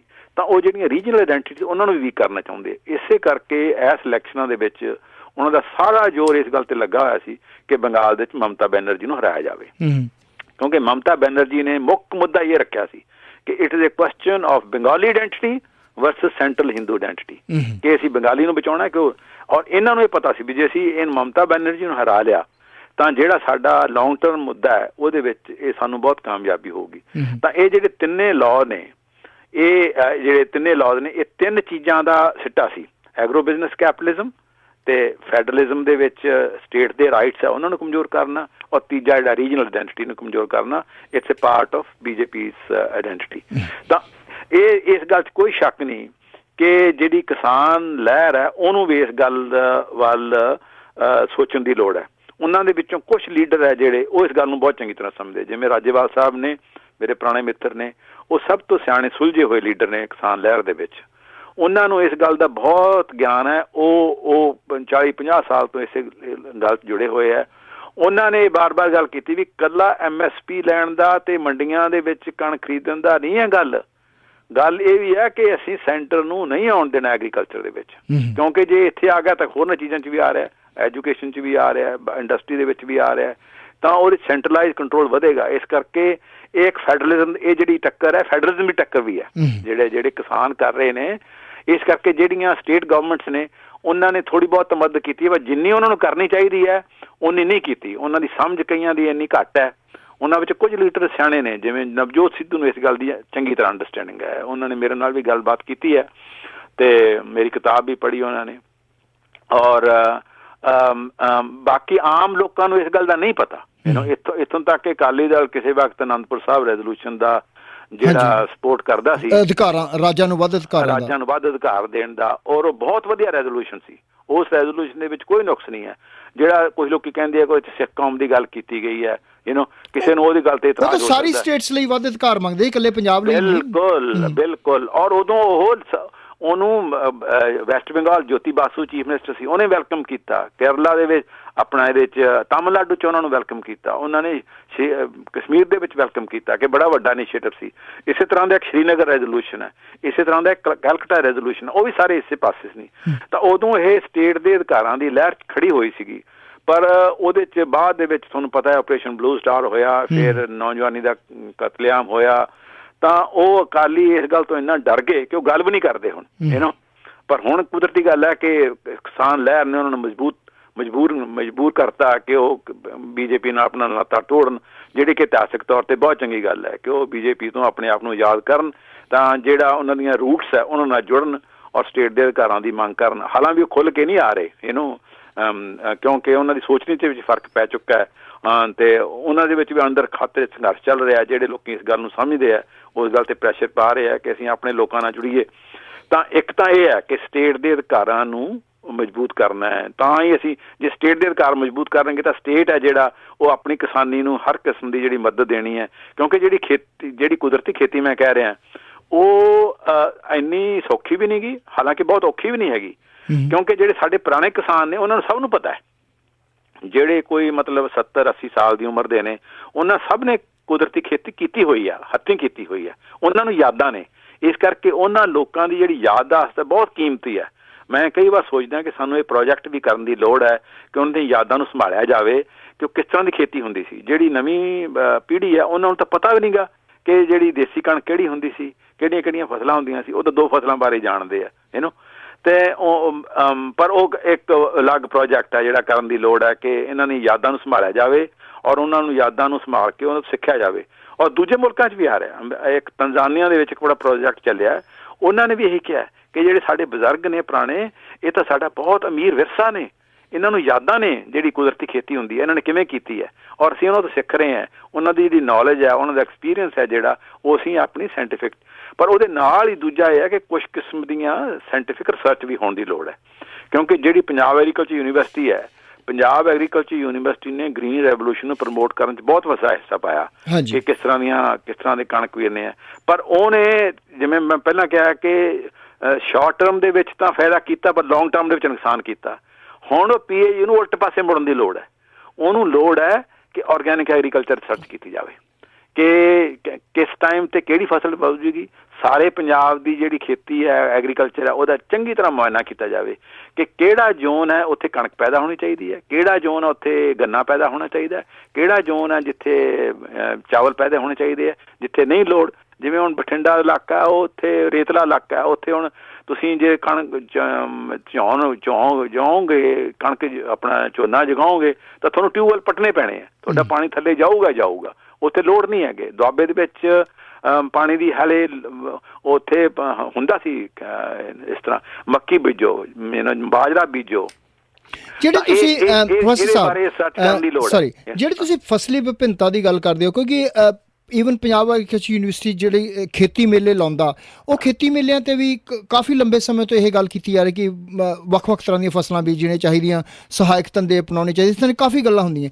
ਪਰ ਆਮ ਕਿਸਾਨ ਜਿਹੜੇ ਉੱਥੇ ਕਈ ਵਾਰ ਇੱਥੇ ਵਿਚਾਰ ਵਟਾਂਦਰਾ ਹੁੰਦਾ ਉੱਥੇ ਕਿਸਾਨਾਂ ਦਾ, ਉਹ ਕਹਿੰਦੇ ਨੇ ਕਿ ਅਸੀਂ ਕੋਈ ਹੋਰ ਫਸਲ ਬੀਜਦੇ ਹਾਂ ਤਾਂ ਉਹ ਕੋਈ ਖਰੀਦਦਾ ਨਹੀਂ, ਉਹਦੇ ਲਈ ਕੋਈ ਮੰਡੀ ਨਹੀਂ। ਈਵਨ ਕਿ ਕਈ ਲੋਕ ਸਟ੍ਰਾਬੇਰੀ ਦੀ ਖੇਤੀ ਕਰਦੇ ਨੇ, ਉਹ ਦਿੱਲੀ ਜਾ ਕੇ ਵੇਚਣੀਆਂ ਪੈਂਦੀਆਂ ਸਟ੍ਰਾਬੇਰੀਜ਼। ਸੋ ਕੀ ਜਿਹੜੀ ਪੰਜਾਬ ਸਰਕਾਰ ਦਾ ਜਿੱਦਾਂ ਕਿ ਆਪਾਂ ਪਹਿਲਾਂ ਕਿ ਉਹਦਾ ਸਟਰੋਂਗ ਹੋਣਾ, ਜਾਂ ਉਹਨਾਂ ਦਾ ਉਹ ਇਸ ਤਰ੍ਹਾਂ ਦੀਆਂ ਪਾਲਿਸੀਆਂ ਲਿਆਉਣੀਆਂ ਵੀ ਜ਼ਰੂਰੀ ਹੈ ਜਿਹਦੇ 'ਚ ਜਿਹੜੀ ਇਸ ਤਰ੍ਹਾਂ ਦੀਆਂ ਫਸਲਾਂ ਦੇ ਵੇਚਣ ਖਰੀਦਣ ਦਾ ਪ੍ਰਬੰਧ ਵੀ ਕੀਤਾ ਜਾਵੇ? ਬਿਲਕੁਲ ਤੁਹਾਡੀ ਬਿਲਕੁਲ ਠੀਕ ਹੈ। ਇਹ ਜਿਹੜੀ ਕਣਕ ਤੇ ਚਾਵਲ ਦੀ ਪੈਦਾਵਾਰ ਵਧੀ, ਉਹਦਾ ਵੱਡਾ ਕਾਰਨ ਹੀ ਹੈ ਕਿ ਉਹਦਾ ਮੰਡੀ ਦੇ ਵਿੱਚ ਸਰਕਾਰ ਵੱਲੋਂ, ਸੈਂਟਰਲ ਗਵਰਨਮੈਂਟ ਵੱਲੋਂ ਸ਼ੋਰ ਸੀ ਕਿ ਜਿੰਨਾ ਤੁਸੀਂ ਲਾਓਗੇ ਸਾਰਾ ਦਾ ਸਾਰਾ ਖਰੀਦਿਆ ਜਾਊਗਾ, ਦੂਜੀਆਂ ਫਸਲਾਂ ਦਾ ਨਹੀਂ। ਇਸੇ ਕਰਕੇ ਜੇ ਅਸੀਂ ਆਰਗੈਨਿਕ ਐਗਰੀਕਲਚਰ ਕਰਨੀ ਹੈ ਤਾਂ ਆਰਗੈਨਿਕ ਐਗਰੀਕਲਚਰ ਦੀ ਮੰਡੀਆਂ ਵੀ ਬਣਾਉਣੀਆਂ ਪੈਣਗੀਆਂ। ਉਹਨਾਂ ਦੇ ਜਿਹੜੇ ਅਨਾਜ ਆ, ਜਿਹੜੇ ਮੱਕੀ ਪੈਦਾ ਕਰਦੇ ਆ, ਕਣਕ ਪੈਦਾ ਕਰਦੇ ਆ, ਝੋਨਾ ਪੈਦਾ ਕਰਦੇ ਆ, ਆਲੂ ਪੈਦਾ ਕਰਦੇ ਆ, ਉਹਨਾਂ ਦੀ ਪ੍ਰੋਪਰ ਪ੍ਰੋਡਿਊਸ ਉਹ ਸਟੇਟ ਗਵਰਨਮੈਂਟ ਨੂੰ ਕਰਨੀ ਪਊਗੀ। ਅੱਛਾ, ਦੂਜੀ ਗੱਲ ਇਹ ਹੈ ਕਿ ਉਹਨਾਂ ਦੀ ਮੰਗ ਹੈਗੀ ਹੈ। ਸ਼ਹਿਰਾਂ ਦੇ ਲੋਕਾਂ ਨੂੰ ਇਸ ਗੱਲ ਦੀ ਹੁਣ ਸਮਝ ਆ ਚੁੱਕੀ ਹੈ ਕਿ ਜਿਹੜਾ ਆਟਾ ਅਸੀਂ ਉਹਨੂੰ ਉਸ ਕਣਕ ਦਾ ਖਰੀਦਦੇ ਹਾਂ ਜਿਹਦੇ 'ਚ ਫਰਟੀਲਾਈਜ਼ਰ ਆ, ਸਿਹਤਮੰਦ ਨਹੀਂ, ਉਹ ਦੇਸੀ ਕਣਕ ਦਾ ਆਟਾ ਭਾਲਦੇ ਆ। ਉਹ ਕਈ ਵਾਰ ਮੱਧ ਪ੍ਰਦੇਸ਼ ਤੋਂ ਆਉਂਦੀ ਹੈ। ਜੇ ਅਸੀਂ ਇਹਨੂੰ ਜੋੜ ਲਈਏ ਲੋਕਾਂ ਨੂੰ, ਸਾਡੇ ਸ਼ਹਿਰਾਂ ਦੇ ਲੋਕੀ ਵੀ ਆ ਜਿਹੜਾ ਉਹ ਖਰੀਦਣਗੇ, ਉਹ ਸਬਜ਼ੀਆਂ ਵੀ ਖਰੀਦਣਗੇ, ਉਹ ਫਲ ਵੀ ਖਰੀਦਣਗੇ ਜਿਹੜੇ ਕਿ ਆਰਗੈਨਿਕ ਤਰੀਕੇ ਨਾਲ ਪੈਦਾ ਹੋ ਗਏ ਆ, ਔਰ ਉਹਦੀ ਕੀਮਤ ਵੀ ਚੰਗੀ ਮਿਲੂਗੀ। ਉਹਦੇ ਲਈ ਕੁਦਰਤੀ ਗੱਲ ਹੈ ਕਿ ਸਟੇਟ ਗਵਰਨਮੈਂਟ ਨੂੰ ਮੰਡੀਆਂ ਦਾ ਇੰਤਜ਼ਾਮ ਕਰਨਾ ਪਊਗਾ, ਸਟੇਟ ਗਵਰਨਮੈਂਟ ਨੂੰ ਰਿਸਰਚ ਦੀ PAU ਦੇ ਥਰੂ ਤੇ ਦੂਜੇ ਇੰਸਟੀਚਿਊਟ ਦੇ ਥਰੂ ਉਹਨਾਂ ਨੂੰ, ਕਿਸਾਨਾਂ ਨੂੰ ਨੌਲੇਜ ਦੇਣੀ ਹੈ। ਔਰ ਇਹ ਉਹਦੀਆਂ ਜਿਹੜੀ ਆਰਗੈਨਿਕ ਐਗਰੀਕਲਚਰ ਹੈ ਉਹਦੇ 'ਚ ਆਪਣੀਆਂ ਕਿਸਮ ਦੀਆਂ ਫਰਟੀਲਾਈਜ਼ਰ ਹੁੰਦੀਆਂ, ਜਿਹਨੂੰ ਅਸੀਂ ਆਰਗੈਨਿਕ ਫਰਟੀਲਾਈਜ਼ਰ ਕਹਿੰਦੇ ਹਾਂ, ਉਹ ਹੁੰਦੀਆਂ। ਪ੍ਰੋਫੈਸਰ ਸਾਹਿਬ, ਇੱਕ ਨਾ ਲੋਕਾਂ ਦੀ ਮਾਨਸਿਕਤਾ ਦੇ ਬਾਰੇ ਮੇਰੇ ਸਵਾਲ ਪੈਦਾ ਹੋ ਰਿਹਾ, ਕਿਉਂਕਿ ਓਬਵੀਅਸਲੀ ਮੈਂ ਖੇਤੀ ਕੀਤੀ ਤਾਂ ਨਹੀਂ, ਪਰ ਕਿਉਂਕਿ ਮੈਂ ਵੀ ਪੰਜਾਬ ਤੋਂ ਹਾਂ, ਮੈਂ ਦੇਖਿਆ ਕਿ ਜਦੋਂ ਮੈਂ ਛੋਟਾ ਹੁੰਦਾ ਸੀ, ਪਿੰਡਾਂ ਜਾਂਦਾ ਹੁੰਦਾ ਸੀ, ਤਾਂ ਪਿੰਡਾਂ ਵਿੱਚ ਲੋਕੀ, ਭਾਵੇਂ ਕਿ ਗ੍ਰੀਨ ਰੈਵੋਲੂਸ਼ਨ ਆ ਚੁੱਕੀ ਸੀ ਉਦੋਂ, ਲੋਕੀ ਚੌਲ ਵੀ ਬੀਜਦੇ ਸੀ, ਕਣਕ ਵੀ, ਪਰ ਉਹਨਾਂ ਨੇ ਆਪਣੇ ਖਾਣ ਲਈ, ਘਰ ਲਈ ਦੇਸੀ ਕਣਕ ਅਲੱਗ ਬੀਜੀ ਹੁੰਦੀ ਸੀ, ਛੋਲੂਆ ਅਲੱਗ ਬੀਜਿਆ ਹੁੰਦਾ ਸੀ, ਆਪਣੇ ਖਾਣ ਲਈ ਮੂਲੀਆਂ ਬੀਜੀਆਂ ਹੁੰਦੀਆਂ ਸੀ, ਹਰੇ ਗੱਠੇ ਬੀਜੇ ਹੁੰਦੇ ਸੀ ਕਿ ਬਿਲਕੁਲ ਖੂਹ ਦੀ ਮੋਟਰ ਦੇ ਨਾਲ। ਉਹ ਸਾਰਾ ਕੁਝ ਹੁਣ ਖਤਮ ਹੋ ਗਿਆ। ਆਪਣੇ ਲਈ ਵੀ ਉਹ ਕੁਝ ਨਹੀਂ ਬੀਜਦੇ, ਆਪਣੇ ਲਈ ਵੀ ਉਹ ਸ਼ਹਿਰ ਤੋਂ ਖਰੀਦ ਕੇ ਲਿਆਉਂਦੇ ਆ। ਅਜਿਹੀ ਮਾਨਸਿਕਤਾ ਜਦੋਂ ਚੇਂਜ ਹੋ ਚੁੱਕੀ ਆ, ਇਹਦੇ ਵਿੱਚ ਵਾਪਸ ਕਿੱਦਾਂ ਮੁੜਨਗੇ ਲੋਕ? ਇਹਦੇ 'ਚ ਵਾਪਸ ਇਸ ਤਰ੍ਹਾਂ ਹੀ ਮੁੜਨਗੇ। ਇੱਕ ਤਾਂ ਇਹ ਹੈ ਕਿ ਉਹਨਾਂ ਨੇ ਜਿਹੜੀਆਂ ਆਰਗੈਨਿਕ ਤਰੀਕੇ ਨਾਲ ਪੈਦਾ ਹੋਣਗੀਆਂ ਉਹਨਾਂ ਦੀ ਮੰਡੀ ਹੋਵੇ। ਦੂਜਾ ਇਹ ਹੈ ਕਿ ਉਹਨਾਂ ਨੂੰ ਵੀ ਇਸ ਗੱਲ ਦੀ ਸਮਝਣ ਦੀ ਲੋੜ ਹੈ ਕਿ ਤੁਹਾਡੀ ਸਿਹਤ ਦਾ, ਤੁਹਾਡੀਆਂ ਜਿਹੜੀਆਂ ਆਉਣ ਵਾਲੀਆਂ ਜਨਰੇਸ਼ਨ ਹੈ ਉਹਨਾਂ ਦੀ ਸਿਹਤ ਦਾ ਇਸ ਗੱਲ 'ਤੇ ਡਿਪੈਂਡੈਂਟ ਹੈ, ਔਰ ਸ਼ਹਿਰਾਂ 'ਤੇ ਤੁਸੀਂ ਘੱਟ ਡਿਪੈਂਡੈਂਟ ਹੋਵੋਗੇ। ਜੇ ਤੁਸੀਂ ਘਰੇ ਦੂਜਾ ਗੰਨਾ ਬੀਜੋਗੇ, ਥੱਲੇ ਮੂਲੀਆਂ ਬੀਜੋਗੇ, ਸਬਜ਼ੀਆਂ ਬੀਜਣਗੇ, ਤਾਂ ਬਹੁਤੀਆਂ ਚੀਜ਼ਾਂ ਤੁਸੀਂ ਘਰੇ ਹੀ ਪੈਦਾ ਕਰ ਸਕਦੇ ਆ। ਜਿਹੜੀ ਹਰਤੇਜ ਸਿੰਘ ਦੀ ਮੈਂ ਗੱਲ ਕੀਤੀ ਹੈ, ਜਿਹਦਾ 11 ਏਕੜ ਦਾ ਫਾਰਮ ਹੈ ਬਠਿੰਡੇ ਕੋਲੇ, ਉਹਨੇ ਮੈਨੂੰ ਬੜੀ ਇੰਟਰਸਟਿੰਗ ਐਗਜ਼ਾਮਪਲ ਦਿੱਤੀ। ਉਹ ਕਹਿੰਦਾ, ਡਾਕਟਰ ਸਾਹਿਬ, ਮੈਂ ਨਾ ਬਿਨਾਂ ਖੰਡ ਤੋਂ ਸਭ ਚੀਜ਼ਾਂ ਘਰੇ ਪੈਦਾ ਕਰਦਾ, ਇੱਥੋਂ ਤੱਕ ਕਿ ਫਲ ਵੀ, ਜਿਹੜੇ ਫੁੱਲ ਵੀ ਹੈ ਮੇਰੇ, ਉਹਨੇ ਮੈਨੂੰ ਖੇਤਾਂ 'ਚ ਲੈ ਕੇ ਗਿਆ ਮੈਨੂੰ ਉਹ, ਤੇ ਉਹ ਗੁਲਾਬ ਦੇ ਫੁੱਲ ਆ, ਕਹਿੰਦਾ ਇੰਨੇ ਸੋਹਣੇ ਗੁਲਾਬ ਦੇ ਫੁੱਲ ਆ, ਸਾਰੇ ਇਹ ਦੂਜਾ ਆਰਗੈਨਿਕ ਹੈ। ਤੇ ਕਹਿੰਦਾ ਦੁੱਧ ਵੀ ਸਾਡਾ ਆਰਗੈਨਿਕ ਹੈ, ਕਿਉਂਕਿ ਅਸੀਂ ਜਿਹੜਾ ਚਾਰਾ ਫਸਲਾਂ ਨੂੰ ਪਾਉਂਦੇ ਹਾਂ ਉਹ ਵੀ ਆਰਗੈਨਿਕ ਹੈ। ਤੇ ਉਹਦਾ ਕਹਿੰਦਾ ਇਹ ਹੈ ਕਿ ਨਾ, ਅਸੀਂ ਤਿੰਨੇ ਜੀ ਹਾਂ, ਮੈਂ ਤੇ ਮੇਰੀ ਵਾਈਫ ਤੇ ਮੇਰੀ ਬੱਚੀ, ਸਾਨੂੰ ਕਦੇ ਕੋਈ ਬਿਮਾਰੀ ਨਹੀਂ ਹੋਈ, ਕਦੇ ਡਾਕਟਰਾਂ ਕੋਲੇ ਜਾਣਾ ਨਹੀਂ ਪਿਆ।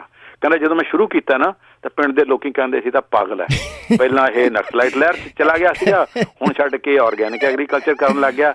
ਪਰ ਕਹਿੰਦਾ ਲੋਕਾਂ ਨੇ ਹੌਲੀ ਹੌਲੀ ਵੇਖਿਆ ਕਿ ਇਹਨਾਂ ਦੀ ਤਾਂ ਆਰਥਿਕ ਹਾਲਤ ਵੀ ਸੁਧਰ ਗਈ, ਔਰ ਇਹਨਾਂ ਦੀ ਸਿਹਤ ਵੀ ਸੁਧਰ ਗਈ, ਔਰ ਇਹ ਖੁਸ਼ ਵੀ ਰਹਿੰਦੇ ਆ। ਤਾਂ ਹੁਣ ਕਹਿੰਦਾ ਪਿੰਡ ਦੇ ਵਿੱਚ ਹਰ ਘਰ ਹੈ ਜਿਹੜਾ, ਉਹ ਸਾਰਾ ਤਾਂ ਸਾਰਾ ਆਰਗੈਨਿਕ ਨਹੀਂ ਹੋਇਆ, ਪਰ ਇੱਕ ਅੱਧਾ ਕਿੱਲਾ ਉਹ ਇਸ ਪਾਸੇ ਲਿਜਾ ਰਹੇ ਹੈ। ਤਾਂ ਉਹਦੇ 'ਚ ਇਹ ਹੈ ਕਿ ਉਹ ਕਹਿੰਦਾ ਕਿ ਮੈਂ ਹੌਲੀ ਹੌਲੀ ਕੋਸ਼ਿਸ਼ ਇਹ ਕਰੂੰਗਾ ਕਿ ਮੈਂ ਜਿਹੜਾ ਗੰਨਾ ਵੀ ਪੈਦਾ ਕਰਨਾ ਹੈ ਉਹਦੀ ਵੀ ਮੈਂ ਇੱਥੇ ਲਾ ਦਿਆਂਗਾ, ਤੇ ਗੁੜ ਵੀ ਮੈਂ ਇੱਥੇ ਪੈਦਾ ਕਰੂੰਗਾ, ਮੈਨੂੰ ਕਣਕ ਦੀ, ਖੰਡ ਦੀ ਲੋੜ ਨਹੀਂ, ਮੈਂ ਸਾਰੇ ਦਾ ਸਾਰਾ ਇੱਥੇ ਪੈਦਾ ਕਰੂੰਗਾ। ਇਹ ਕਿਸਾਨੀ ਦੇ ਵਿੱਚ ਹੈ ਜਿਹੜੀ ਮਾਨਸਿਕਤਾ, ਇਹ ਆਰਥਿਕਤਾ ਨਾਲ ਜੁੜੀ ਹੋਈ ਹੈ। ਜੇ ਉਹਨਾਂ ਨੂੰ ਇਹ ਪਤਾ ਲੱਗੇ ਕਿ ਸਾਡੀ ਆਰਥਿਕ ਹਾਲਤ ਵੀ ਇਹਦੇ ਨਾਲ ਗੁਜ਼ਰੂਗੀ, ਕਿਉਂਕਿ ਤੁਹਾਨੂੰ ਸ਼ਹਿਰੀ ਜਾਣਾ ਪੈਂਦਾ, ਤੁਸੀਂ ਪੈਟਰੋਲ ਤੇ ਖਰਚ ਕਰਦੇ ਆ, ਸਕੂਟਰ ਤੇ ਖਰਚ ਕਰਦੇ ਆ, ਜੋ ਵੀ ਕਰਦੇ ਆ ਉਹ ਸਾਰਾ ਰੁਕੂਗਾ, ਤੁਹਾਡਾ ਜਿਹੜੇ ਖਰਚੇ ਘਟਣਗੇ, ਔਰ ਜਿਹੜੇ ਸ਼ਹਿਰਾਂ ਜਾ ਕੇ ਤੁਸੀਂ ਅਲੱਗ-ਅਲੱਗ ਕਿਸਮ ਦੇ ਕੱਪੜੇ ਮਹਿੰਗੇ ਖਰੀਦਦੇ ਆ ਉਹ ਸਾਰਾ ਘਟੂਗਾ। ਇਹ ਵੀ ਇੱਕ ਬਹੁਤ ਵੱਡਾ ਇਨਕਲਾਬ ਲਿਆਉਣ ਦੀ ਲੋੜ ਹੈ ਕਿ ਲੋਕਾਂ ਦੀ ਜ਼ਿੰਦਗੀ 'ਚ, ਕਿ ਤੁਸੀਂ ਆਪਣੀ ਜਿਹੜੀ ਕੁਆਲਿਟੀ ਆਫ ਲਾਈਫ ਸੋਚੋ। ਇਹ ਨਾ ਸੋਚੋ ਕਿ ਵੱਡਾ ਘਰ ਖਰੀਦਣਾ, ਵੱਡੀ ਕਾਰ ਹੈ, ਦੇਖੋ ਦੇਖੀ ਤੇ ਗੁਰੂ ਨਾਨਕ ਦੀ ਸਿੱਖਿਆ ਹੈ ਜਿਹੜੀ ਕਿ ਖੇਤੀ ਨਾਲ ਜੁੜਨਾ, ਜਿਹੜਾ ਉਹਨੂੰ ਦੁਬਾਰਾ ਉਹਨਾਂ ਦੀ ਸੋਚ ਦੇ ਵਿੱਚ ਲਿਆਉਣ ਦੀ ਲੋੜ ਆ ਵੀ ਰਹੀ ਹੈ। ਲੋਕੀ ਇਹ ਗੱਲ ਨਹੀਂ ਹੈ, ਲੋਕੀ ਸੋਚਦੇ ਵੀ ਇਸ ਗੱਲ ਬਾਰੇ। ਉਹਨਾਂ ਨੂੰ ਮਦਦ ਕਰਨ ਦੀ ਲੋੜ ਆ, ਉਹਨਾਂ ਨੂੰ ਐਜੂਕੇਟ ਕਰਨ ਦੀ ਲੋੜ ਆ, ਉਹਨਾਂ ਨਾਲ ਵਿਚਾਰ ਵਟਾਂਦਰਾ ਕਰਨ ਦੀ ਲੋੜ ਹੈ ਬੜੇ ਵੱਡੇ ਲੈਵਲ 'ਤੇ। ਇਹ ਘਰਾਂ ਦੇ ਵਿੱਚ ਵਿਚਾਰ ਵਟਾਂਦਰਾ ਹੋਵੇ, ਸਕੂਲਾਂ ਦੇ ਵਿੱਚ, ਮੰਦਰਾਂ ਦੇ ਵਿੱਚ, ਗੁਰਦੁਆਰਿਆਂ ਦੇ ਵਿੱਚ, ਜਿੱਥੇ ਪੰਚਾਇਤਾਂ ਦੇ ਵਿੱਚ, ਕਿ ਆਪਾਂ ਕੁਦਰਤੀ ਖੇਤੀ ਕਰਨੀ ਹੈ, ਆਪਾਂ ਜਿਹੜਾ ਚੰਗਾ ਜੀਵਨ ਬਤੀਤ ਕਰਨਾ ਹੈ, ਉਹਦੇ ਨਾਲ ਉਮਰ ਵੀ ਲੰਮੀ ਹੋਊਗੀ, ਸੌਖੀ ਹੋਊਗੀ, ਬਿਮਾਰੀਆਂ ਨਹੀਂ ਫੈਲਣਗੀਆਂ। ਅੱਧੇ ਲੋਕੀ ਤਾਂ ਕਰਜ਼ਾਈ ਇਸ ਕਰਕੇ ਹੋਇਆ ਕਿ ਬਿਮਾਰੀ ਹੈ। ਜਿਹੜੇ ਘਰ ਦੇ ਵਿੱਚ ਕੈਂਸਰ ਦਾ ਮਰੀਜ਼ ਬਣ ਗਿਆ ਨਾ, ਸਮਝ ਲਓ ਘਰ ਪੁੱਟਿਆ ਗਿਆ। ਕਿਉਂਕਿ ਜੇ ਤਾਂ ਇਲਾਜ ਨਹੀਂ ਕਰਾਉਂਦੇ ਤਾਂ ਤੋਂ ਹੁੰਦੀ ਹੈ ਵੀ ਬੰਦੇ ਦਾ ਇਲਾਜ ਨਹੀਂ ਕਰਾਉਂਦੇ, ਜੇ ਇਲਾਜ ਕਰਾਉਂਦੇ ਤਾਂ ਇਲਾਜ ਬਹੁਤ ਮਹਿੰਗਾ ਹੈ, ਤੇ ਉਹਦੇ ਲਈ ਉਹਨਾਂ ਨੂੰ ਕਰਜ਼ਾ ਲੈਣਾ ਪੈਂਦਾ, ਫਿਰ ਕਰਜ਼ਾ ਮੋੜਨ 'ਚ ਹੀ ਲੱਗੇ ਰਹਿੰਦੇ ਆ। ਔਰ ਇਸ ਕਰਕੇ ਸਾਡਾ ਜੀਵਨ ਜਾਂਚ ਹੀ ਡਿਸਟਰਬ ਹੋ ਚੁੱਕਾ ਹੈ ਗ੍ਰੀਨ ਰੈਵੋਲੂਸ਼ਨ ਨਾਲ। ਸੋ ਪ੍ਰੋਫੈਸਰ ਸਾਹਿਬ, ਆਪਣੇ ਕੋਲ ਸਮਾਂ ਹੁਣ ਥੋੜਾ ਰਹਿੰਦਾ ਜਾਂਦਾ, ਕਿਉਂਕਿ ਇਹ ਬਹੁਤੇ ਸਵਾਲ ਜਿਹੜੇ ਨੇ ਹੁਣ ਉੱਠਣ ਲੱਗੇ ਨੇ। ਇਸ ਮੌਜੂਦਾ ਕਿਸਾਨ ਸੰਘਰਸ਼ ਨੇ ਝੰਜੋੜਿਆ ਲੋਕਾਂ ਦੀ ਜਿਹੜੀ ਆਤਮਾ ਨੂੰ, ਜਾਂ ਲੋਕਾਂ ਦੀ ਮਾਨਸਿਕਤਾ ਨੂੰ, ਲੋਕਾਂ ਦੀ ਪੋਲੀਟੀਕਲ ਥਿੰਕਿੰਗ ਨੂੰ, ਤਾਂ ਕਰਕੇ ਇਹ ਸਵਾਲ ਉੱਠਣ ਲੱਗੇ ਨੇ। ਸੋ ਜਿਹੜਾ ਕਿਸਾਨ ਸੰਘਰਸ਼ ਹੈ ਐਟ ਦਾ ਮੂਮੈਂਟ, ਉਹਦੇ 'ਚ ਵੀ ਇੱਕ ਖੜੋਤ ਜਿਹੀ ਆ ਗਈ ਆ, ਕਿੱਦਾਂ ਕਿ ਉਹ ਆਪਣੀ ਜਗ੍ਹਾ ਬੈਠੇ ਲੈਕਚਰ ਕਰੀ ਜਾਂਦੇ ਨੇ, ਸਰਕਾਰ ਆਪਣੀ ਜਗ੍ਹਾ ਚੱਲੀ ਜਾਂਦੀ, ਕੁਛ ਕਿਸੇ ਪਾਸੇ ਕੋਈ ਉਹਦਾ ਵੀ ਕੋਈ ਤਣ ਪੱਤਣ ਨਹੀਂ ਲੱਗ ਰਿਹਾ। ਉਹਦੇ ਬਾਰੇ ਤੁਸੀਂ ਕੀ ਕਹਿਣਾ ਚਾਹੁੰਦੇ ਹੋ? ਉਹਦਾ ਤਣ ਪੱਤਣ ਦੀ ਗੱਲ ਇਹ ਨਾ ਕਿ ਸਰਕਾਰ ਹੈ ਜਿਹੜੀ, ਉਹ ਇਹ ਸੋਚ ਰਹੀ ਹੈ ਕਿ ਥੱਕ ਜਾਣਗੇ ਇਹ, ਕਿ ਠੀਕ ਹੈ ਜਲਸੇ ਕੀਤੇ, ਰੈਲੀਆਂ ਕੀਤੀਆਂ, ਉਹ ਤੋਂ ਬਾਅਦ ਥੱਕ ਜਾਣਗੇ। ਉਹ ਹੁਣ ਕੋਵਿਡ ਦਾ ਫਾਇਦਾ ਵੀ ਲੈਣਾ ਚਾਹੁੰਦੇ ਆ ਹੁਣ, ਕਿ ਇਹਨਾਂ ਨੂੰ ਕਹੋ ਵੀ ਤੁਸੀਂ ਭਾਈ ਇੱਥੇ ਤਾਂ ਤੁਹਾਡੀ ਕੋਵਿਡ ਫੈਲ ਜਾਊਗੀ, ਘਰਾਂ ਨੂੰ ਮੁੜ ਜਾਓ। ਤੇ ਕਿਸਾਨ ਲੀਡਰਸ਼ਿਪ ਨੇ ਇਹ ਵੀ ਸੋਚ ਲਿਆ, ਇਹ ਵੀ ਸਮਝ ਗਏ ਉਹ ਕਿ ਸਾਨੂੰ ਵੀ ਲੰਬੀ ਲੜਾਈ ਲੜਨੀ ਪਊਗੀ। ਲੰਬੀ ਲੜਾਈ ਤੋਂ ਵੱਡਾ ਭਾਵ ਹੈ ਕਿ ਉਹਨਾਂ ਨੂੰ ਜਿਹੜੇ ਆਉਣ ਵਾਲੇ ਇਲੈਕਸ਼ਨ ਨੇ, ਸਟੇਟ ਇਲੈਕਸ਼ਨ ਦੀ ਗੱਲ ਨਹੀਂ ਮੈਂ ਕਰਦਾ, ਜਿਹੜੇ ਪਾਰਲੀਮੈਂਟਰੀ ਇਲੈਕਸ਼ਨ ਨੇ 2024 ਚ ਆਉਣੇ ਆ, ਉਹਦੇ ਸਾਨੂੰ ਬੀਜੇਪੀ ਨੂੰ ਹਰਾਉਣਾ ਪਊਗਾ। ਵੀ ਜਿੰਨੀ ਦੇਰ ਤੱਕ ਬੀਜੇਪੀ ਤਾਕਤ ਦੇ ਵਿੱਚ ਹੈ, ਉਹਨੂੰ ਸਾਨੂੰ ਖਤਰਾ ਬਣਿਆ ਹੀ ਰਹਿਣਾ। ਕਿਉਂਕਿ ਜੋ ਕਹਿੰਦੇ ਆ ਕਿ 1.5 ਸਾਲ ਵਾਸਤੇ ਬੰਦ ਕਰ ਦਿੰਦੇ ਆ ਕਾਨੂੰਨ, 1.5 ਸਾਲ ਤੋਂ ਬਾਅਦ ਫਿਰ ਕੀ ਪਤਾ ਇਹਨਾਂ ਦਾ। ਕਿਉਂਕਿ ਇੱਕ ਵਾਰੀ ਮੋਮੈਂਟਮ ਖਤਮ ਹੋ ਗਿਆ ਸੰਘਰਸ਼ ਦਾ, ਦੁਬਾਰਾ ਉਹ ਲਿਆਉਣਾ ਬਹੁਤ ਔਖਾ। ਨਹੀਂ, ਇਹ ਵੀ ਗੱਲ ਨਹੀਂ ਹੈ, ਇਹ ਵੀ ਕੋਈ ਡਰਨ ਦੀ ਲੋੜ ਨਹੀਂ ਹੈ ਕਿ ਜੇ ਤੁਹਾਨੂੰ ਫਾਰ ਐਗਜ਼ਾਮਪਲ ਮੁੜਨਾ ਵੀ ਪੈਂਦਾ ਹੈ, ਇਹਨੂੰ ਟੈਂਪਰੇਰੀ ਦੁਬਾਰਾ ਲਹਿਰ ਖੜੀ ਹੋ ਸਕਦੀ ਹੈ। ਔਰ ਕਿਉਂਕਿ ਤੁਹਾਨੂੰ ਕਈ ਵਾਰ ਆਰਾਮ ਕਰਨ ਦੀ ਲੋੜ ਵੀ ਹੁੰਦੀ ਹੈ ਜਦੋਂ ਤੁਸੀਂ ਇਹ ਵੱਡਾ ਅੰਦੋਲਨ ਕਰਨਾ ਹੈ ਨਾ, ਕਿਉਂਕਿ ਬੰਦਾ ਹਰ ਰੋਜ਼ ਜਿਹੜਾ ਜਲਸਿਆਂ 'ਚ ਨਹੀਂ ਬੈਠ ਸਕਦਾ, ਹਰ ਰੋਜ਼ ਮੁਜ਼ਾਹਰੇ ਨਹੀਂ ਕਰ ਸਕਦਾ, ਤੇ ਉਹਦੇ 'ਚ ਤੁਹਾਨੂੰ ਇੱਕ ਰੈਸਟ ਦੀ ਲੋੜ ਹੈ। ਜਿਵੇਂ ਫੌਜਾਂ ਵੀ ਲੜਦੀਆਂ ਤੇ ਉਹ ਆਰਾਮ ਵੀ ਚਾਹੁੰਦਾ ਹੁੰਦੀ, ਉਹਨੂੰ ਰੀਕੂਪ ਕਰਨ ਦੀ ਲੋੜ ਹੈ। ਹਾਲਾਂਕਿ ਪੰਜਾਬ ਦੀ ਕਿਸਾਨੀ ਇਸ ਮਾਮਲੇ 'ਚ ਬਹੁਤ ਹੀ ਵਧੀਆ ਕਰ ਰਹੀ ਹੈ। ਉਹ ਲੋਕਾਂ ਨੂੰ ਮਤਲਬ ਇਹ ਕਹਿ ਰਹੀ ਹੈ ਕਿ ਇਹ ਨਹੀਂ ਉਹ ਉਸੇ ਬੰਦੇ ਨੇ ਬੈਠਾ ਰਹਿਣਾ, ਉਹ ਬੰਦਾ ਘਰੇ ਵੀ ਚਲਾ ਜਾਵੇ, ਦੂਜਾ ਆ ਜਾਵੇ। ਤਾਂ ਉਹਨਾਂ ਨੇ ਰੋਟੇਸ਼ਨ ਸਿਸਟਮ ਜਿਹੜਾ ਬਣਾਇਆ, ਉਹ ਸਮਝ ਆ ਗਈ ਉਹਨਾਂ ਨੂੰ ਇਸ ਗੱਲ ਦੀ। ਇੱਕ ਤਾਂ ਉਹ ਹੈ ਕਿ ਉਹ ਇਹ ਏਮ ਕਰ ਰਿਹਾ ਹੈ ਕਿ ਸਾਡੀ ਲੜਾਈ ਬੀਜੇਪੀ ਨਾਲ ਸੈਂਟਰ ਲੈਵਲ ਤੇ ਹੈ ਔਰ ਉਹਨਾਂ ਨੂੰ ਹਰਾਉਣਾ ਹੈ, ਔਰ ਉਹਦੇ ਲਈ ਸਟ੍ਰੈਟਜੀਆਂ ਸਾਨੂੰ ਹੁਣੇ ਬਣਾਉਣੀਆਂ ਪੈਣਗੀਆਂ। ਦੂਜੇ ਸਟੇਟ ਹੈ ਜਿਹੜੇ ਉਹਨਾਂ ਦੇ ਵਿੱਚ, ਇਸ ਕਰਕੇ ਦੇਖਣ 'ਚ ਲੱਗਦਾ ਖੜੋਤ ਹੈ ਔਰ ਇੱਕ ਇਹਨੇ ਵੇ ਜਿਹੜੀ ਖੜੋਤ ਹੈ ਚੰਗੀ ਗੱਲ ਹੈ, ਕਿਉਂਕਿ ਲੋਕਾਂ ਨੂੰ ਇਹਦੇ ਸੋਚਣ ਦਾ ਮੌਕਾ ਬਣ। ਕਿਉਂਕਿ ਜਦੋਂ ਚੜ੍ਹਤੀ ਹੋਈ ਜਾਵੇ ਤਾਂ ਉਦੋਂ ਵੀ ਸੋਚਦੇ ਨੇ ਲੋਕੀ, ਕਹਿੰਦੇ ਵੀ ਠੀਕ ਆ, ਵਧੀਆ ਕੰਮ ਚੱਲ ਰਿਹਾ। ਜਦੋਂ ਇੱਕ ਖੜੋਤ ਜੀ ਲੱਗਦੀ ਹੈ ਤਾਂ ਸੋਚਣ ਦੀ ਲੋੜ ਪੈਂਦੀ ਹੈ ਕਿ ਕਿਹੜੇ ਪਾਸੇ ਜਾਈਏ। ਉਹਦੇ 'ਚ ਅਲੱਗ-ਅਲੱਗ ਵਿਚਾਰ ਆ ਰਹੇ ਨੇ, ਜਿਹੜੀਆਂ ਬਹਿਸਾਂ ਹੋ ਰਹੀਆਂ ਨੇ, ਉਹਦੇ 'ਚ ਆਪਸ ਡਿਫਰੈਂਸਿਸ ਵੀ ਨੇ। ਚਲੋ ਠੀਕ ਹੈ, ਉਹਨਾਂ ਦੇ ਕੋਈ ਨੁਕਸਾਨਦੇਹ ਵੀ ਨੇ, ਕੋਈ ਪੋਜ਼ੀਟਿਵ ਵੀ ਨੇ। ਇਹ ਸੰਵਾਦ ਚੱਲਣਾ ਚਾਹੀਦਾ ਔਰ ਇਹ ਵੀ ਡਰ ਖਤਮ ਕਰ ਦੇਣਾ ਚਾਹੀਦਾ ਕਿ ਜੇ ਕਿਸਾਨ ਇੱਕ ਵਾਰ ਪਿੰਡਾਂ ਨੂੰ ਮੁੜ ਕੇ ਦੁਬਾਰਾ ਨਹੀਂ ਖੜੇ ਹੋ ਸਕਦੇ। ਇਹ ਬਿਲਕੁਲ ਨਹੀਂ ਹੈ। ਇਹ ਲਹਿਰਾਂ ਕਈ ਵਾਰ ਇਸ ਤਰ੍ਹਾਂ ਹੁੰਦੀਆਂ, ਲਹਿਰਾਂ ਦੇ ਵਿੱਚ ਕਈ ਵਾਰ ਆਉਂਦਾ ਡਾਊਨਫਾਲ ਵੀ ਆਉਂਦਾ। ਮੈਂ ਡਾਊਨਫਾਲ ਨਹੀਂ ਕਹੂੰਗਾ, ਡੈਲੀਬਰੇਟਿਵ ਹੁੰਦਾ ਕਿ ਡਿਸੀਜਨ ਕੋਈ ਤੁਸੀਂ ਥੋੜੀ ਦੇਰ ਵਿਡਰਾ ਕਰ ਲਓ, ਆਰਾਮ ਕਰ ਲਓ, ਫਿਰ ਆ ਜਾਓ ਔਰ ਕਿਉਂਕਿ ਇਸ ਗੱਲ ਦਾ ਕਿਸਾਨੀ ਨੂੰ ਪਤਾ ਲੱਗ ਚੁੱਕਾ ਹੈ, ਸਾਰੇ ਮੁਲਕ ਦੇ ਵਿੱਚ ਪਤਾ ਲੱਗ ਸਕਦਾ ਹੈ ਕਿ ਸਾਡੀਆਂ ਜ਼ਮੀਨਾਂ ਖੋਹਣ ਦਾ ਯਤਨ ਹੋ ਰਿਹਾ ਹੈ। ਇੱਥੇ ਵੱਡੇ ਬਿਜ਼ਨਸਮੈਨ ਆਉਣਗੇ, ਵੱਡੇ ਕਿਸਮ ਦੀ ਅਮਰੀਕਾ ਟਾਈਪ ਦੀ ਖੇਤੀ ਕੀਤੀ ਜਾਊਗੀ ਔਰ ਸਾਡੀ ਸਭਿਅਤਾ ਖਤਮ ਹੋ ਜੂ, ਸਾਡੀ ਜਿਹੜਾ ਜੀਵਨ ਜਾਂਚ ਖਤਮ ਹੋ ਜੂ ਔਰ ਅਸੀਂ ਉਹ ਨਹੀਂ ਖਤਮ ਹੋਣ ਦੇਣੀ। ਔਰ ਇਸ ਗੱਲ ਦੀ ਸਮਝ ਆ ਰਹੀ ਹੈ। ਦੂਜੇ ਜਿਹੜੇ ਸਟੇਟ ਹੈ ਜਿੱਥੇ ਕਿ MSP ਨਹੀਂ ਵੀ ਹੁੰਦੀ, ਉਹਨਾਂ ਨੂੰ ਵੀ ਇਸ ਗੱਲ ਦੀ ਸਮਝ ਆ ਰਹੀ ਹੈ ਕਿ ਸਾਡੀ ਖੇਤੀ ਦੇ ਠੱਪ ਕਰਨ ਦਾ ਇਹ ਏਜੰਡਾ ਹੈਗਾ। ਇਸ ਕਰਕੇ ਸਾਡੀ ਜਿਹੜੀ ਲੜਾਈ ਹੈ ਲੰਮੀ ਹੈ, ਉਹਦਾ ਟਾਰਗੇਟ 2024 ਹੈ। ਹੋ ਸਕਦਾ ਸਰਕਾਰ ਉਸ ਤੋਂ ਪਹਿਲਾਂ ਝੁਕ ਵੀ ਜਾਵੇ, ਕਿਉਂਕਿ ਜੇ ਸਰਕਾਰ ਨੂੰ ਇਹ ਪਤਾ ਲੱਗਾ ਕਿ ਕਿਸਾਨੀ ਨੂੰ ਨਾਰਾਜ਼ ਕਰਨਾ ਬਿਲਕੁਲ ਹਰਾਂਗੇ ਤਾਂ ਉਦੋਂ ਪਹਿਲਾਂ ਝੁਕ ਵੀ ਸਕਦੀ ਹੈ ਕਿ ਇਹ ਵਾਪਸ ਲੈ ਸਕਦੀ ਹੈ। ਪਰ ਮੈਂ ਜਿਹੜੀ ਗੱਲ ਸ਼ੁਰੂ ਕੀਤੀ ਸੀ ਕਿ ਜੇ ਕਾਨੂੰਨ ਵਾਪਸ ਵੀ ਲੈ ਜਾਂਦੇ ਨੇ ਤਾਂ ਇਹਦਾ ਮਤਲਬ ਇਹ ਨਹੀਂ ਕਿ ਅਸੀਂ ਪੁਰਾਣੇ ਤਰੀਕੇ ਵੱਲ ਉਸੇ ਤਰ੍ਹਾਂ ਮੁੜਨਾ ਹੈ। ਉਦੋਂ ਬਾਅਦ ਸਾਨੂੰ ਨਵਾਂ ਜਿਹੜਾ ਅਰਥਚਾਰਾ, ਨਵਾਂ ਜੀਵਨ ਜਾਂਚ, ਨਵਾਂ ਸੋਚ ਵਿਚਾਰ ਪੈਦਾ ਕਰਨ ਦੀ ਲੋੜ ਹੈ ਔਰ ਉਹਦੀ ਬਹੁਤ ਹੀ ਲੋੜ ਹੈ। ਔਰ ਉਹਦੇ ਲਈ ਇਹ ਠੀਕ ਹੈ ਕਿ ਜਿੱਤਣਾ ਬਹੁਤ ਜ਼ਰੂਰੀ ਹੈ ਇਸ ਮਾਮਲੇ 'ਚ। ਜੇ ਇਹਦੇ 'ਚ ਹਾਰ ਹੋ ਗਈ ਤਾਂ ਬਹੁਤ ਨੁਕਸਾਨ ਹੋਊਗਾ, ਫਿਰ ਤਾਂ ਉਹ ਵੱਡੇ ਖੇਤ ਆਉਣਗੇ, ਉਹਨਾਂ ਨੂੰ ਰੋਕਣ ਲਈ ਬਹੁਤ ਜ਼ਰੂਰ ਹੈ। ਪਰ ਉਸ ਤੋਂ ਗਾਂਹ ਵੀ ਫਿਰ ਅਗਲਾ ਸਟੈਪ ਇਹ ਲੈਣ ਦੀ ਲੋੜ ਹੈ ਕਿ ਉਹਨਾਂ ਨੂੰ ਕਾਨੂੰਨਾਂ ਦੇ ਤੌਰ 'ਤੇ ਆਧਾਰਤਾ ਪਰ ਇਹ ਹੈ ਕਿ ਅਸੀਂ ਖੇਤੀ ਵੀ ਹੋਰ ਢੰਗ ਨਾਲ ਕਰਨੀ ਹੈ, ਆਰਥਿਕਤਾ ਵੀ ਆਪਣੀ ਹੋਰ ਢੰਗ ਨਾਲ ਕਰਨੀ ਹੈ, ਰੋਜ਼ਾਨਾ ਜ਼ਿੰਦਗੀ ਦਾ ਪੈਟਰਨ ਵੀ ਚੇਂਜ ਕਰਨਾ ਹੈ, ਸੋਚ ਵੀ ਚੇਂਜ ਕਰਨੀ ਹੈ। ਜਿਹੜੀ ਇਹ ਹੌੜ ਲੱਗੀ ਹੋਈ ਸੀਗੀ ਵੱਡੇ ਵੱਡੇ ਵਿਆਹਾਂ ਤੇ ਖਰਚ ਕਰਨੇ ਆ ਤੇ ਵੱਡੇ ਘਰ ਬਣਾਉਣੇ ਆ, ਵੱਡੀਆਂ ਕਾਰਾਂ ਖਰੀਦਣੀਆਂ, ਉਹ ਸੋਚਣੀ ਨੂੰ ਵੀ ਖਤਮ ਕਰਨਾ ਪਊਗਾ। ਬਹੁਤ ਗਲਤ ਕਿਸਮ ਦੀ ਸੋਚਣੀ ਸੀ, ਉਹ ਤੁਹਾਡੇ ਜੀਵਨ ਦੀ ਕੁਆਲਿਟੀ ਨੂੰ ਇੰਪਰੂਵ ਨਹੀਂ ਕਰਦੀ, ਉਹ ਡੈਮੇਜ ਕਰਦੀ ਹੈ। ਇਸ ਕਰਕੇ ਇਹ ਵੱਡਾ ਇਨਕਲਾਬ ਹੈ, ਸਮਾਜਿਕ ਇਨਕਲਾਬ ਹੈ, ਮਾਨਸਿਕ ਇਨਕਲਾਬ ਹੈ, ਆਰਥਿਕ ਇਨਕਲਾਬ ਹੈ, ਰਾਜਸੀ ਇਨਕਲਾਬ ਹੈ। ਪਰ ਜਿਹੜਾ ਤੁਸੀਂ ਕਹਿ ਰਹੇ ਹੋ ਕਿ ਵੱਡੀਆਂ ਕਾਰਾਂ ਜਾਂ ਇਸ ਤਰ੍ਹਾਂ, ਕਿਉਂਕਿ ਆਮ ਤੌਰ 'ਤੇ ਜਿਹੜੇ ਸ਼ਹਿਰੀ ਤਬਕਾ ਜਾਂ ਜਿਹੜੇ ਲੋਕ ਜਿੱਦਾਂ ਕਹਿ ਲਓ ਵਪਾਰੀ ਲੋਕ ਨੇ, ਉਹ ਆਮ ਤੌਰ 'ਤੇ ਕਹਿੰਦੇ ਨੇ ਕਿ ਜੱਟ ਤਾਂ ਕਰਜ਼ਾਈ ਨੇ ਕਿਉਂਕਿ ਉਹ ਕਹਿੰਦੇ ਨੇ ਕਿ ਸਾਡੇ ਬੱਚੇ ਵੀ ਕੌਨਵੈਂਟਾਂ 'ਚ ਪੜ੍ਹਨ। ਪਰ ਜੇ ਦੂਜੇ ਵਪਾਰੀਆਂ ਦੇ ਬੱਚੇ ਕੌਨਵੈਂਟਾਂ 'ਚ ਪੜ੍ਹ ਸਕਦੇ, ਜੇ ਵਪਾਰੀ ਲੋਕ ਵੱਡੀਆਂ ਵੱਡੀਆਂ ਗੱਡੀਆਂ ਲੈ ਸਕਦੇ, ਕਿਸਾਨ ਕਿਉਂ ਨਹੀਂ ਲੈ ਸਕਦੇ? ਵੈਲ ਦੂਜਾ ਗੱਲ ਇਹ ਹੈ ਨਾ ਕਿ ਸਾਨੂੰ ਇਹ ਲੋੜ ਨਹੀਂ ਨਕਲ ਕਰਨ ਦੀ ਦੂਜਿਆਂ ਦੀ, ਜਿਹੜੇ ਗਲਤ ਕੰਮ ਕਰ ਰਹੇ ਨੇ, ਜਿਹੜੇ ਵਪਾਰੀ ਜੇ ਆਪਣੇ ਬੱਚਿਆਂ ਨੂੰ ਕੌਨਵੈਂਟ ਸਕੂਲਾਂ 'ਚ ਪਾ ਰਹੇ ਨੇ ਜਾਂ ਉਹ ਵੱਡੀਆਂ ਕਾਰਾਂ ਖਰੀਦ ਰਹੇ ਨੇ, ਸਾਨੂੰ ਜ਼ਰੂਰਤ ਤਾਂ ਨਹੀਂ ਕਿਸੇ ਉਹਨਾਂ ਨੂੰ ਕਾਪੀ ਕਰਨੀ ਹੈ। ਕਿਉਂਕਿ ਜਿਹੜੀ ਕਾਰ ਹੈ, ਕਾਰ ਬੜੀ ਘਾਤਕ ਚੀਜ਼ ਹੈ। ਕਾਰ ਤੇ 에ਅਰਪੋਰਟ ਟਰੈਵਲ ਹੈ ਜਿਹੜਾ, ਇਹਨਾਂ ਦੀ ਬਹੁਤ ਵੱਡੀ ਕੰਟਰੀਬਿਊਸ਼ਨ ਹੈ 에ਅਰ ਪੋਲਿਊਸ਼ਨ ਕਰਨ ਦੇ ਵਿੱਚ। ਔਰ 에ਅਰ ਪੋਲਿਊਸ਼ਨ ਤੋਂ ਅਸਥਮਾ ਪੈਦਾ ਹੁੰਦਾ, ਬਿਮਾਰੀਆਂ ਪੈਦਾ ਹੁੰਦੀਆਂ, ਗਲੋਬਲ ਵਾਰਮਿੰਗ ਹੁੰਦੀ ਹੈ। ਇਸ ਕਰਕੇ ਜਿਹੜੀ ਨਵੀਂ ਸਭਿਅਤਾ ਉਹਦੇ 'ਚ ਕਾਰ ਨੂੰ ਘਟਾਉਣਾ ਪਊਗਾ, ਪਬਲਿਕ ਟਰਾਂਸਪੋਰਟ ਨੂੰ ਵਧਾਉਣਾ ਪਊਗਾ, ਔਰ ਜਿਹੜਾ ਕੌਨਵੈਂਟ ਸਕੂਲਾਂ 'ਚ ਪੜ੍ਹਨ ਵਾਲਾ ਕੰਮ ਹੈ ਇਹ ਵੀ ਗਲਤ ਹੈ। ਜਿਹੜੇ ਪੰਜਾਬੀ ਮੀਡੀਅਮ ਸਕੂਲ ਨੇ, ਗਵਰਨਮੈਂਟ ਸਕੂਲ ਨੇ, ਉਹਨਾਂ ਨੂੰ ਮਜ਼ਬੂਤ ਕਰਨਾ ਪਊਗਾ। ਹੁਣ ਹੌਲੀ ਹੌਲੀ ਪੰਜਾਬ ਦੇ ਵਿੱਚ ਵੀ ਇਹ ਨਵੀਂ ਲਹਿਰ ਚੱਲੀ ਹੋਈ ਹੈ ਕਿ ਵੱਡੇ ਅਫਸਰ ਵੀ ਆਪਣੇ ਬੱਚਿਆਂ ਨੂੰ ਗਵਰਨਮੈਂਟ ਸਕੂਲਾਂ 'ਚ ਪਾ ਰਹੇ ਨੇ, ਕਿਉਂਕਿ ਗਵਰਨਮੈਂਟ ਸਕੂਲਾਂ ਦੇ ਜਿਹੜੇ ਟੀਚਰ ਨੇ ਉਹ ਟ੍ਰੇਨਡ ਨੇ, ਕਿਉਂਕਿ ਉਹਨਾਂ ਨੂੰ ਕੁਆਲੀਫਾਈਡ ਹੋਣਾ ਪੈਂਦਾ ਹੈ। ਜਿਹੜੇ ਪ੍ਰਾਈਵੇਟ ਸਕੂਲ ਨੇ, ਐਵੇਂ ਕਹਿੰਦੇ ਉਹ ਕੌਨਵੈਂਟ ਸਕੂਲ ਪਰ ਨਿਕੰਮੇ ਕਿਸਮ ਦੇ ਸਕੂਲ ਨੇ, ਉਹਨਾਂ ਦੇ ਟੀਚਰ ਕੋਈ ਕੁਆਲੀਫਾਈਡ ਨਹੀਂ ਹੈਗੇ।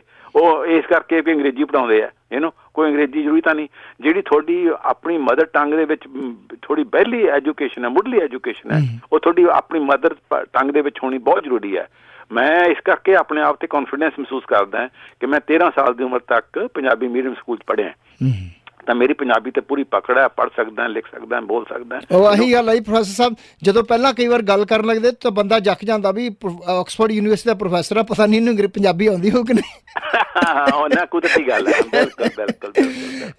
ਪ੍ਰੋਫੈਸਰ ਸਾਹਿਬ, ਤੁਸੀਂ ਆਪਣੇ ਕੋਲ ਸਮਾਂ ਬਿਲਕੁਲ ਖਤਮ ਹੁੰਦਾ ਜਾ ਰਿਹਾ, ਹੁਣ ਗੱਲਾਂ ਤਾਂ ਇਹ ਆਪਣੀਆਂ ਚੱਲੀ ਜਾਣੀਆਂ। ਤੁਹਾਡਾ ਬਹੁਤ ਬਹੁਤ ਧੰਨਵਾਦ ਦੇਸੀ ਰੇਡੀਓ ਵੱਲੋਂ ਕਿ ਤੁਸੀਂ ਆਪਣੇ ਇੰਨੇ ਕੀਮਤੀ ਸਮੇਂ ਜੋ ਸਮਾਂ ਕੱਢ ਕੇ ਇੰਨੀ ਵਡਮੁੱਲੀ ਜਾਣਕਾਰੀ, ਕਿਉਂਕਿ ਤੁਹਾਡੀ ਜਾਣਕਾਰੀ ਬੜੀ ਪਾਵਰਫੁਲ ਹੁੰਦੀ ਹੈ, ਐਜੂਕੇਸ਼ਨ ਪਰਪਜ਼ ਹੁੰਦੀ ਹੈ, ਰਿਸਰਚ ਬੇਸਡ ਹੁੰਦੀ ਹੈ, ਸੋ ਕਾਫੀ ਇੰਟਰਸਟਿੰਗ ਹੁੰਦੀ ਹੈ। ਉਹਦੇ ਲਈ ਅਸੀਂ ਤੁਹਾਡਾ ਸ਼ੁਕਰੀਆ ਕਰਦੇ ਹਾਂ। ਅਤੇ ਇਸ ਤੋਂ ਇਲਾਵਾ ਜਾਣ ਤੋਂ ਪਹਿਲਾਂ ਕੋਈ ਤੁਸੀਂ ਸੁਨੇਹਾ ਦੇਣਾ ਚਾਹੁੰਦੇ ਹੋ? ਮੈਂ ਸੁਨੇਹਾ ਹੀ ਦੇਣ ਕੋ ਕਿ ਆਪਣੇ ਜਿਹੜੇ ਸੁਣਨ ਵਾਲੇ ਲੋਕੀ ਨੇ, ਕਿਉਂਕਿ ਸਾਰੇ ਪੰਜਾਬੀ ਨੇ, ਹਾਂਜੀ ਬਿਲਕੁਲ, ਉਹ ਵੀ ਆਪਣੇ ਪਿੱਛੇ ਬੈਠੇ ਲੋਕਾਂ ਨੂੰ ਇਹ ਸੁਨੇਹਾ ਦੇਣ ਕਿ ਜਿਹੜੀ ਹੌੜ ਸੀਗੀ ਪਹਿਲੇ ਪੁਰਾਣੇ ਕਿਸਮ ਦੀ ਲੱਗੀ ਹੋਈ ਵੱਡੀਆਂ ਵਗਾਰਾਂ ਖਰੀਦਣ ਦੀ, ਉਹਨੂੰ ਛੱਡੋ, ਨਵੇਂ ਕਿਸਮ ਦੀ ਸੋਚ ਨਹੀਂ ਅਡਾਪਟ ਕਰੋ, ਕੁਦਰਤੀ ਖੇਤੀ ਵੱਲ ਮੁੜੋ, ਛੋਟਾ ਜੀਵਨ ਜਾਚ, ਸਿੰਪਲ ਜੀਵਨ ਜਾਚ ਵੱਲ ਮੁੜੋ। ਘਰਾਂ ਦੇ ਵਿੱਚ ਖੇਤੀਆਂ ਅਲੱਗ-ਅਲੱਗ ਕਿਸਮ ਦੀਆਂ ਫਸਲਾਂ ਜਗਾਓ, ਸਬਜ਼ੀਆਂ ਉਗਾਓ, ਤੇ ਉਹ ਨਵਾਂ ਜੀਵਨ ਜਾਚ ਪੈਦਾ ਕਰੋ, ਨਵੀਂ ਸੋਚ ਕਰੋ, ਤੇ ਗੁਰੂ ਨਾਨਕ ਦੀ ਬਾਣੀ ਨਾਲ ਜੋੜੋ ਜਿਹੜੀ ਕਿ ਤੁਹਾਨੂੰ ਕੁਦਰਤ ਨਾਲ ਜੋੜਦੀ ਹੈ। ਥੈਂਕ ਯੂ ਜੀ, ਥੈਂਕ ਯੂ ਪ੍ਰੀਤਮ ਸਿੰਘ ਜੀ, ਬਹੁਤ ਬਹੁਤ ਮਿਹਰਬਾਨੀ ਜੀ ਤੁਹਾਡੀ, ਥੈਂਕ ਯੂ। ਅੱਛਾ ਜੀ।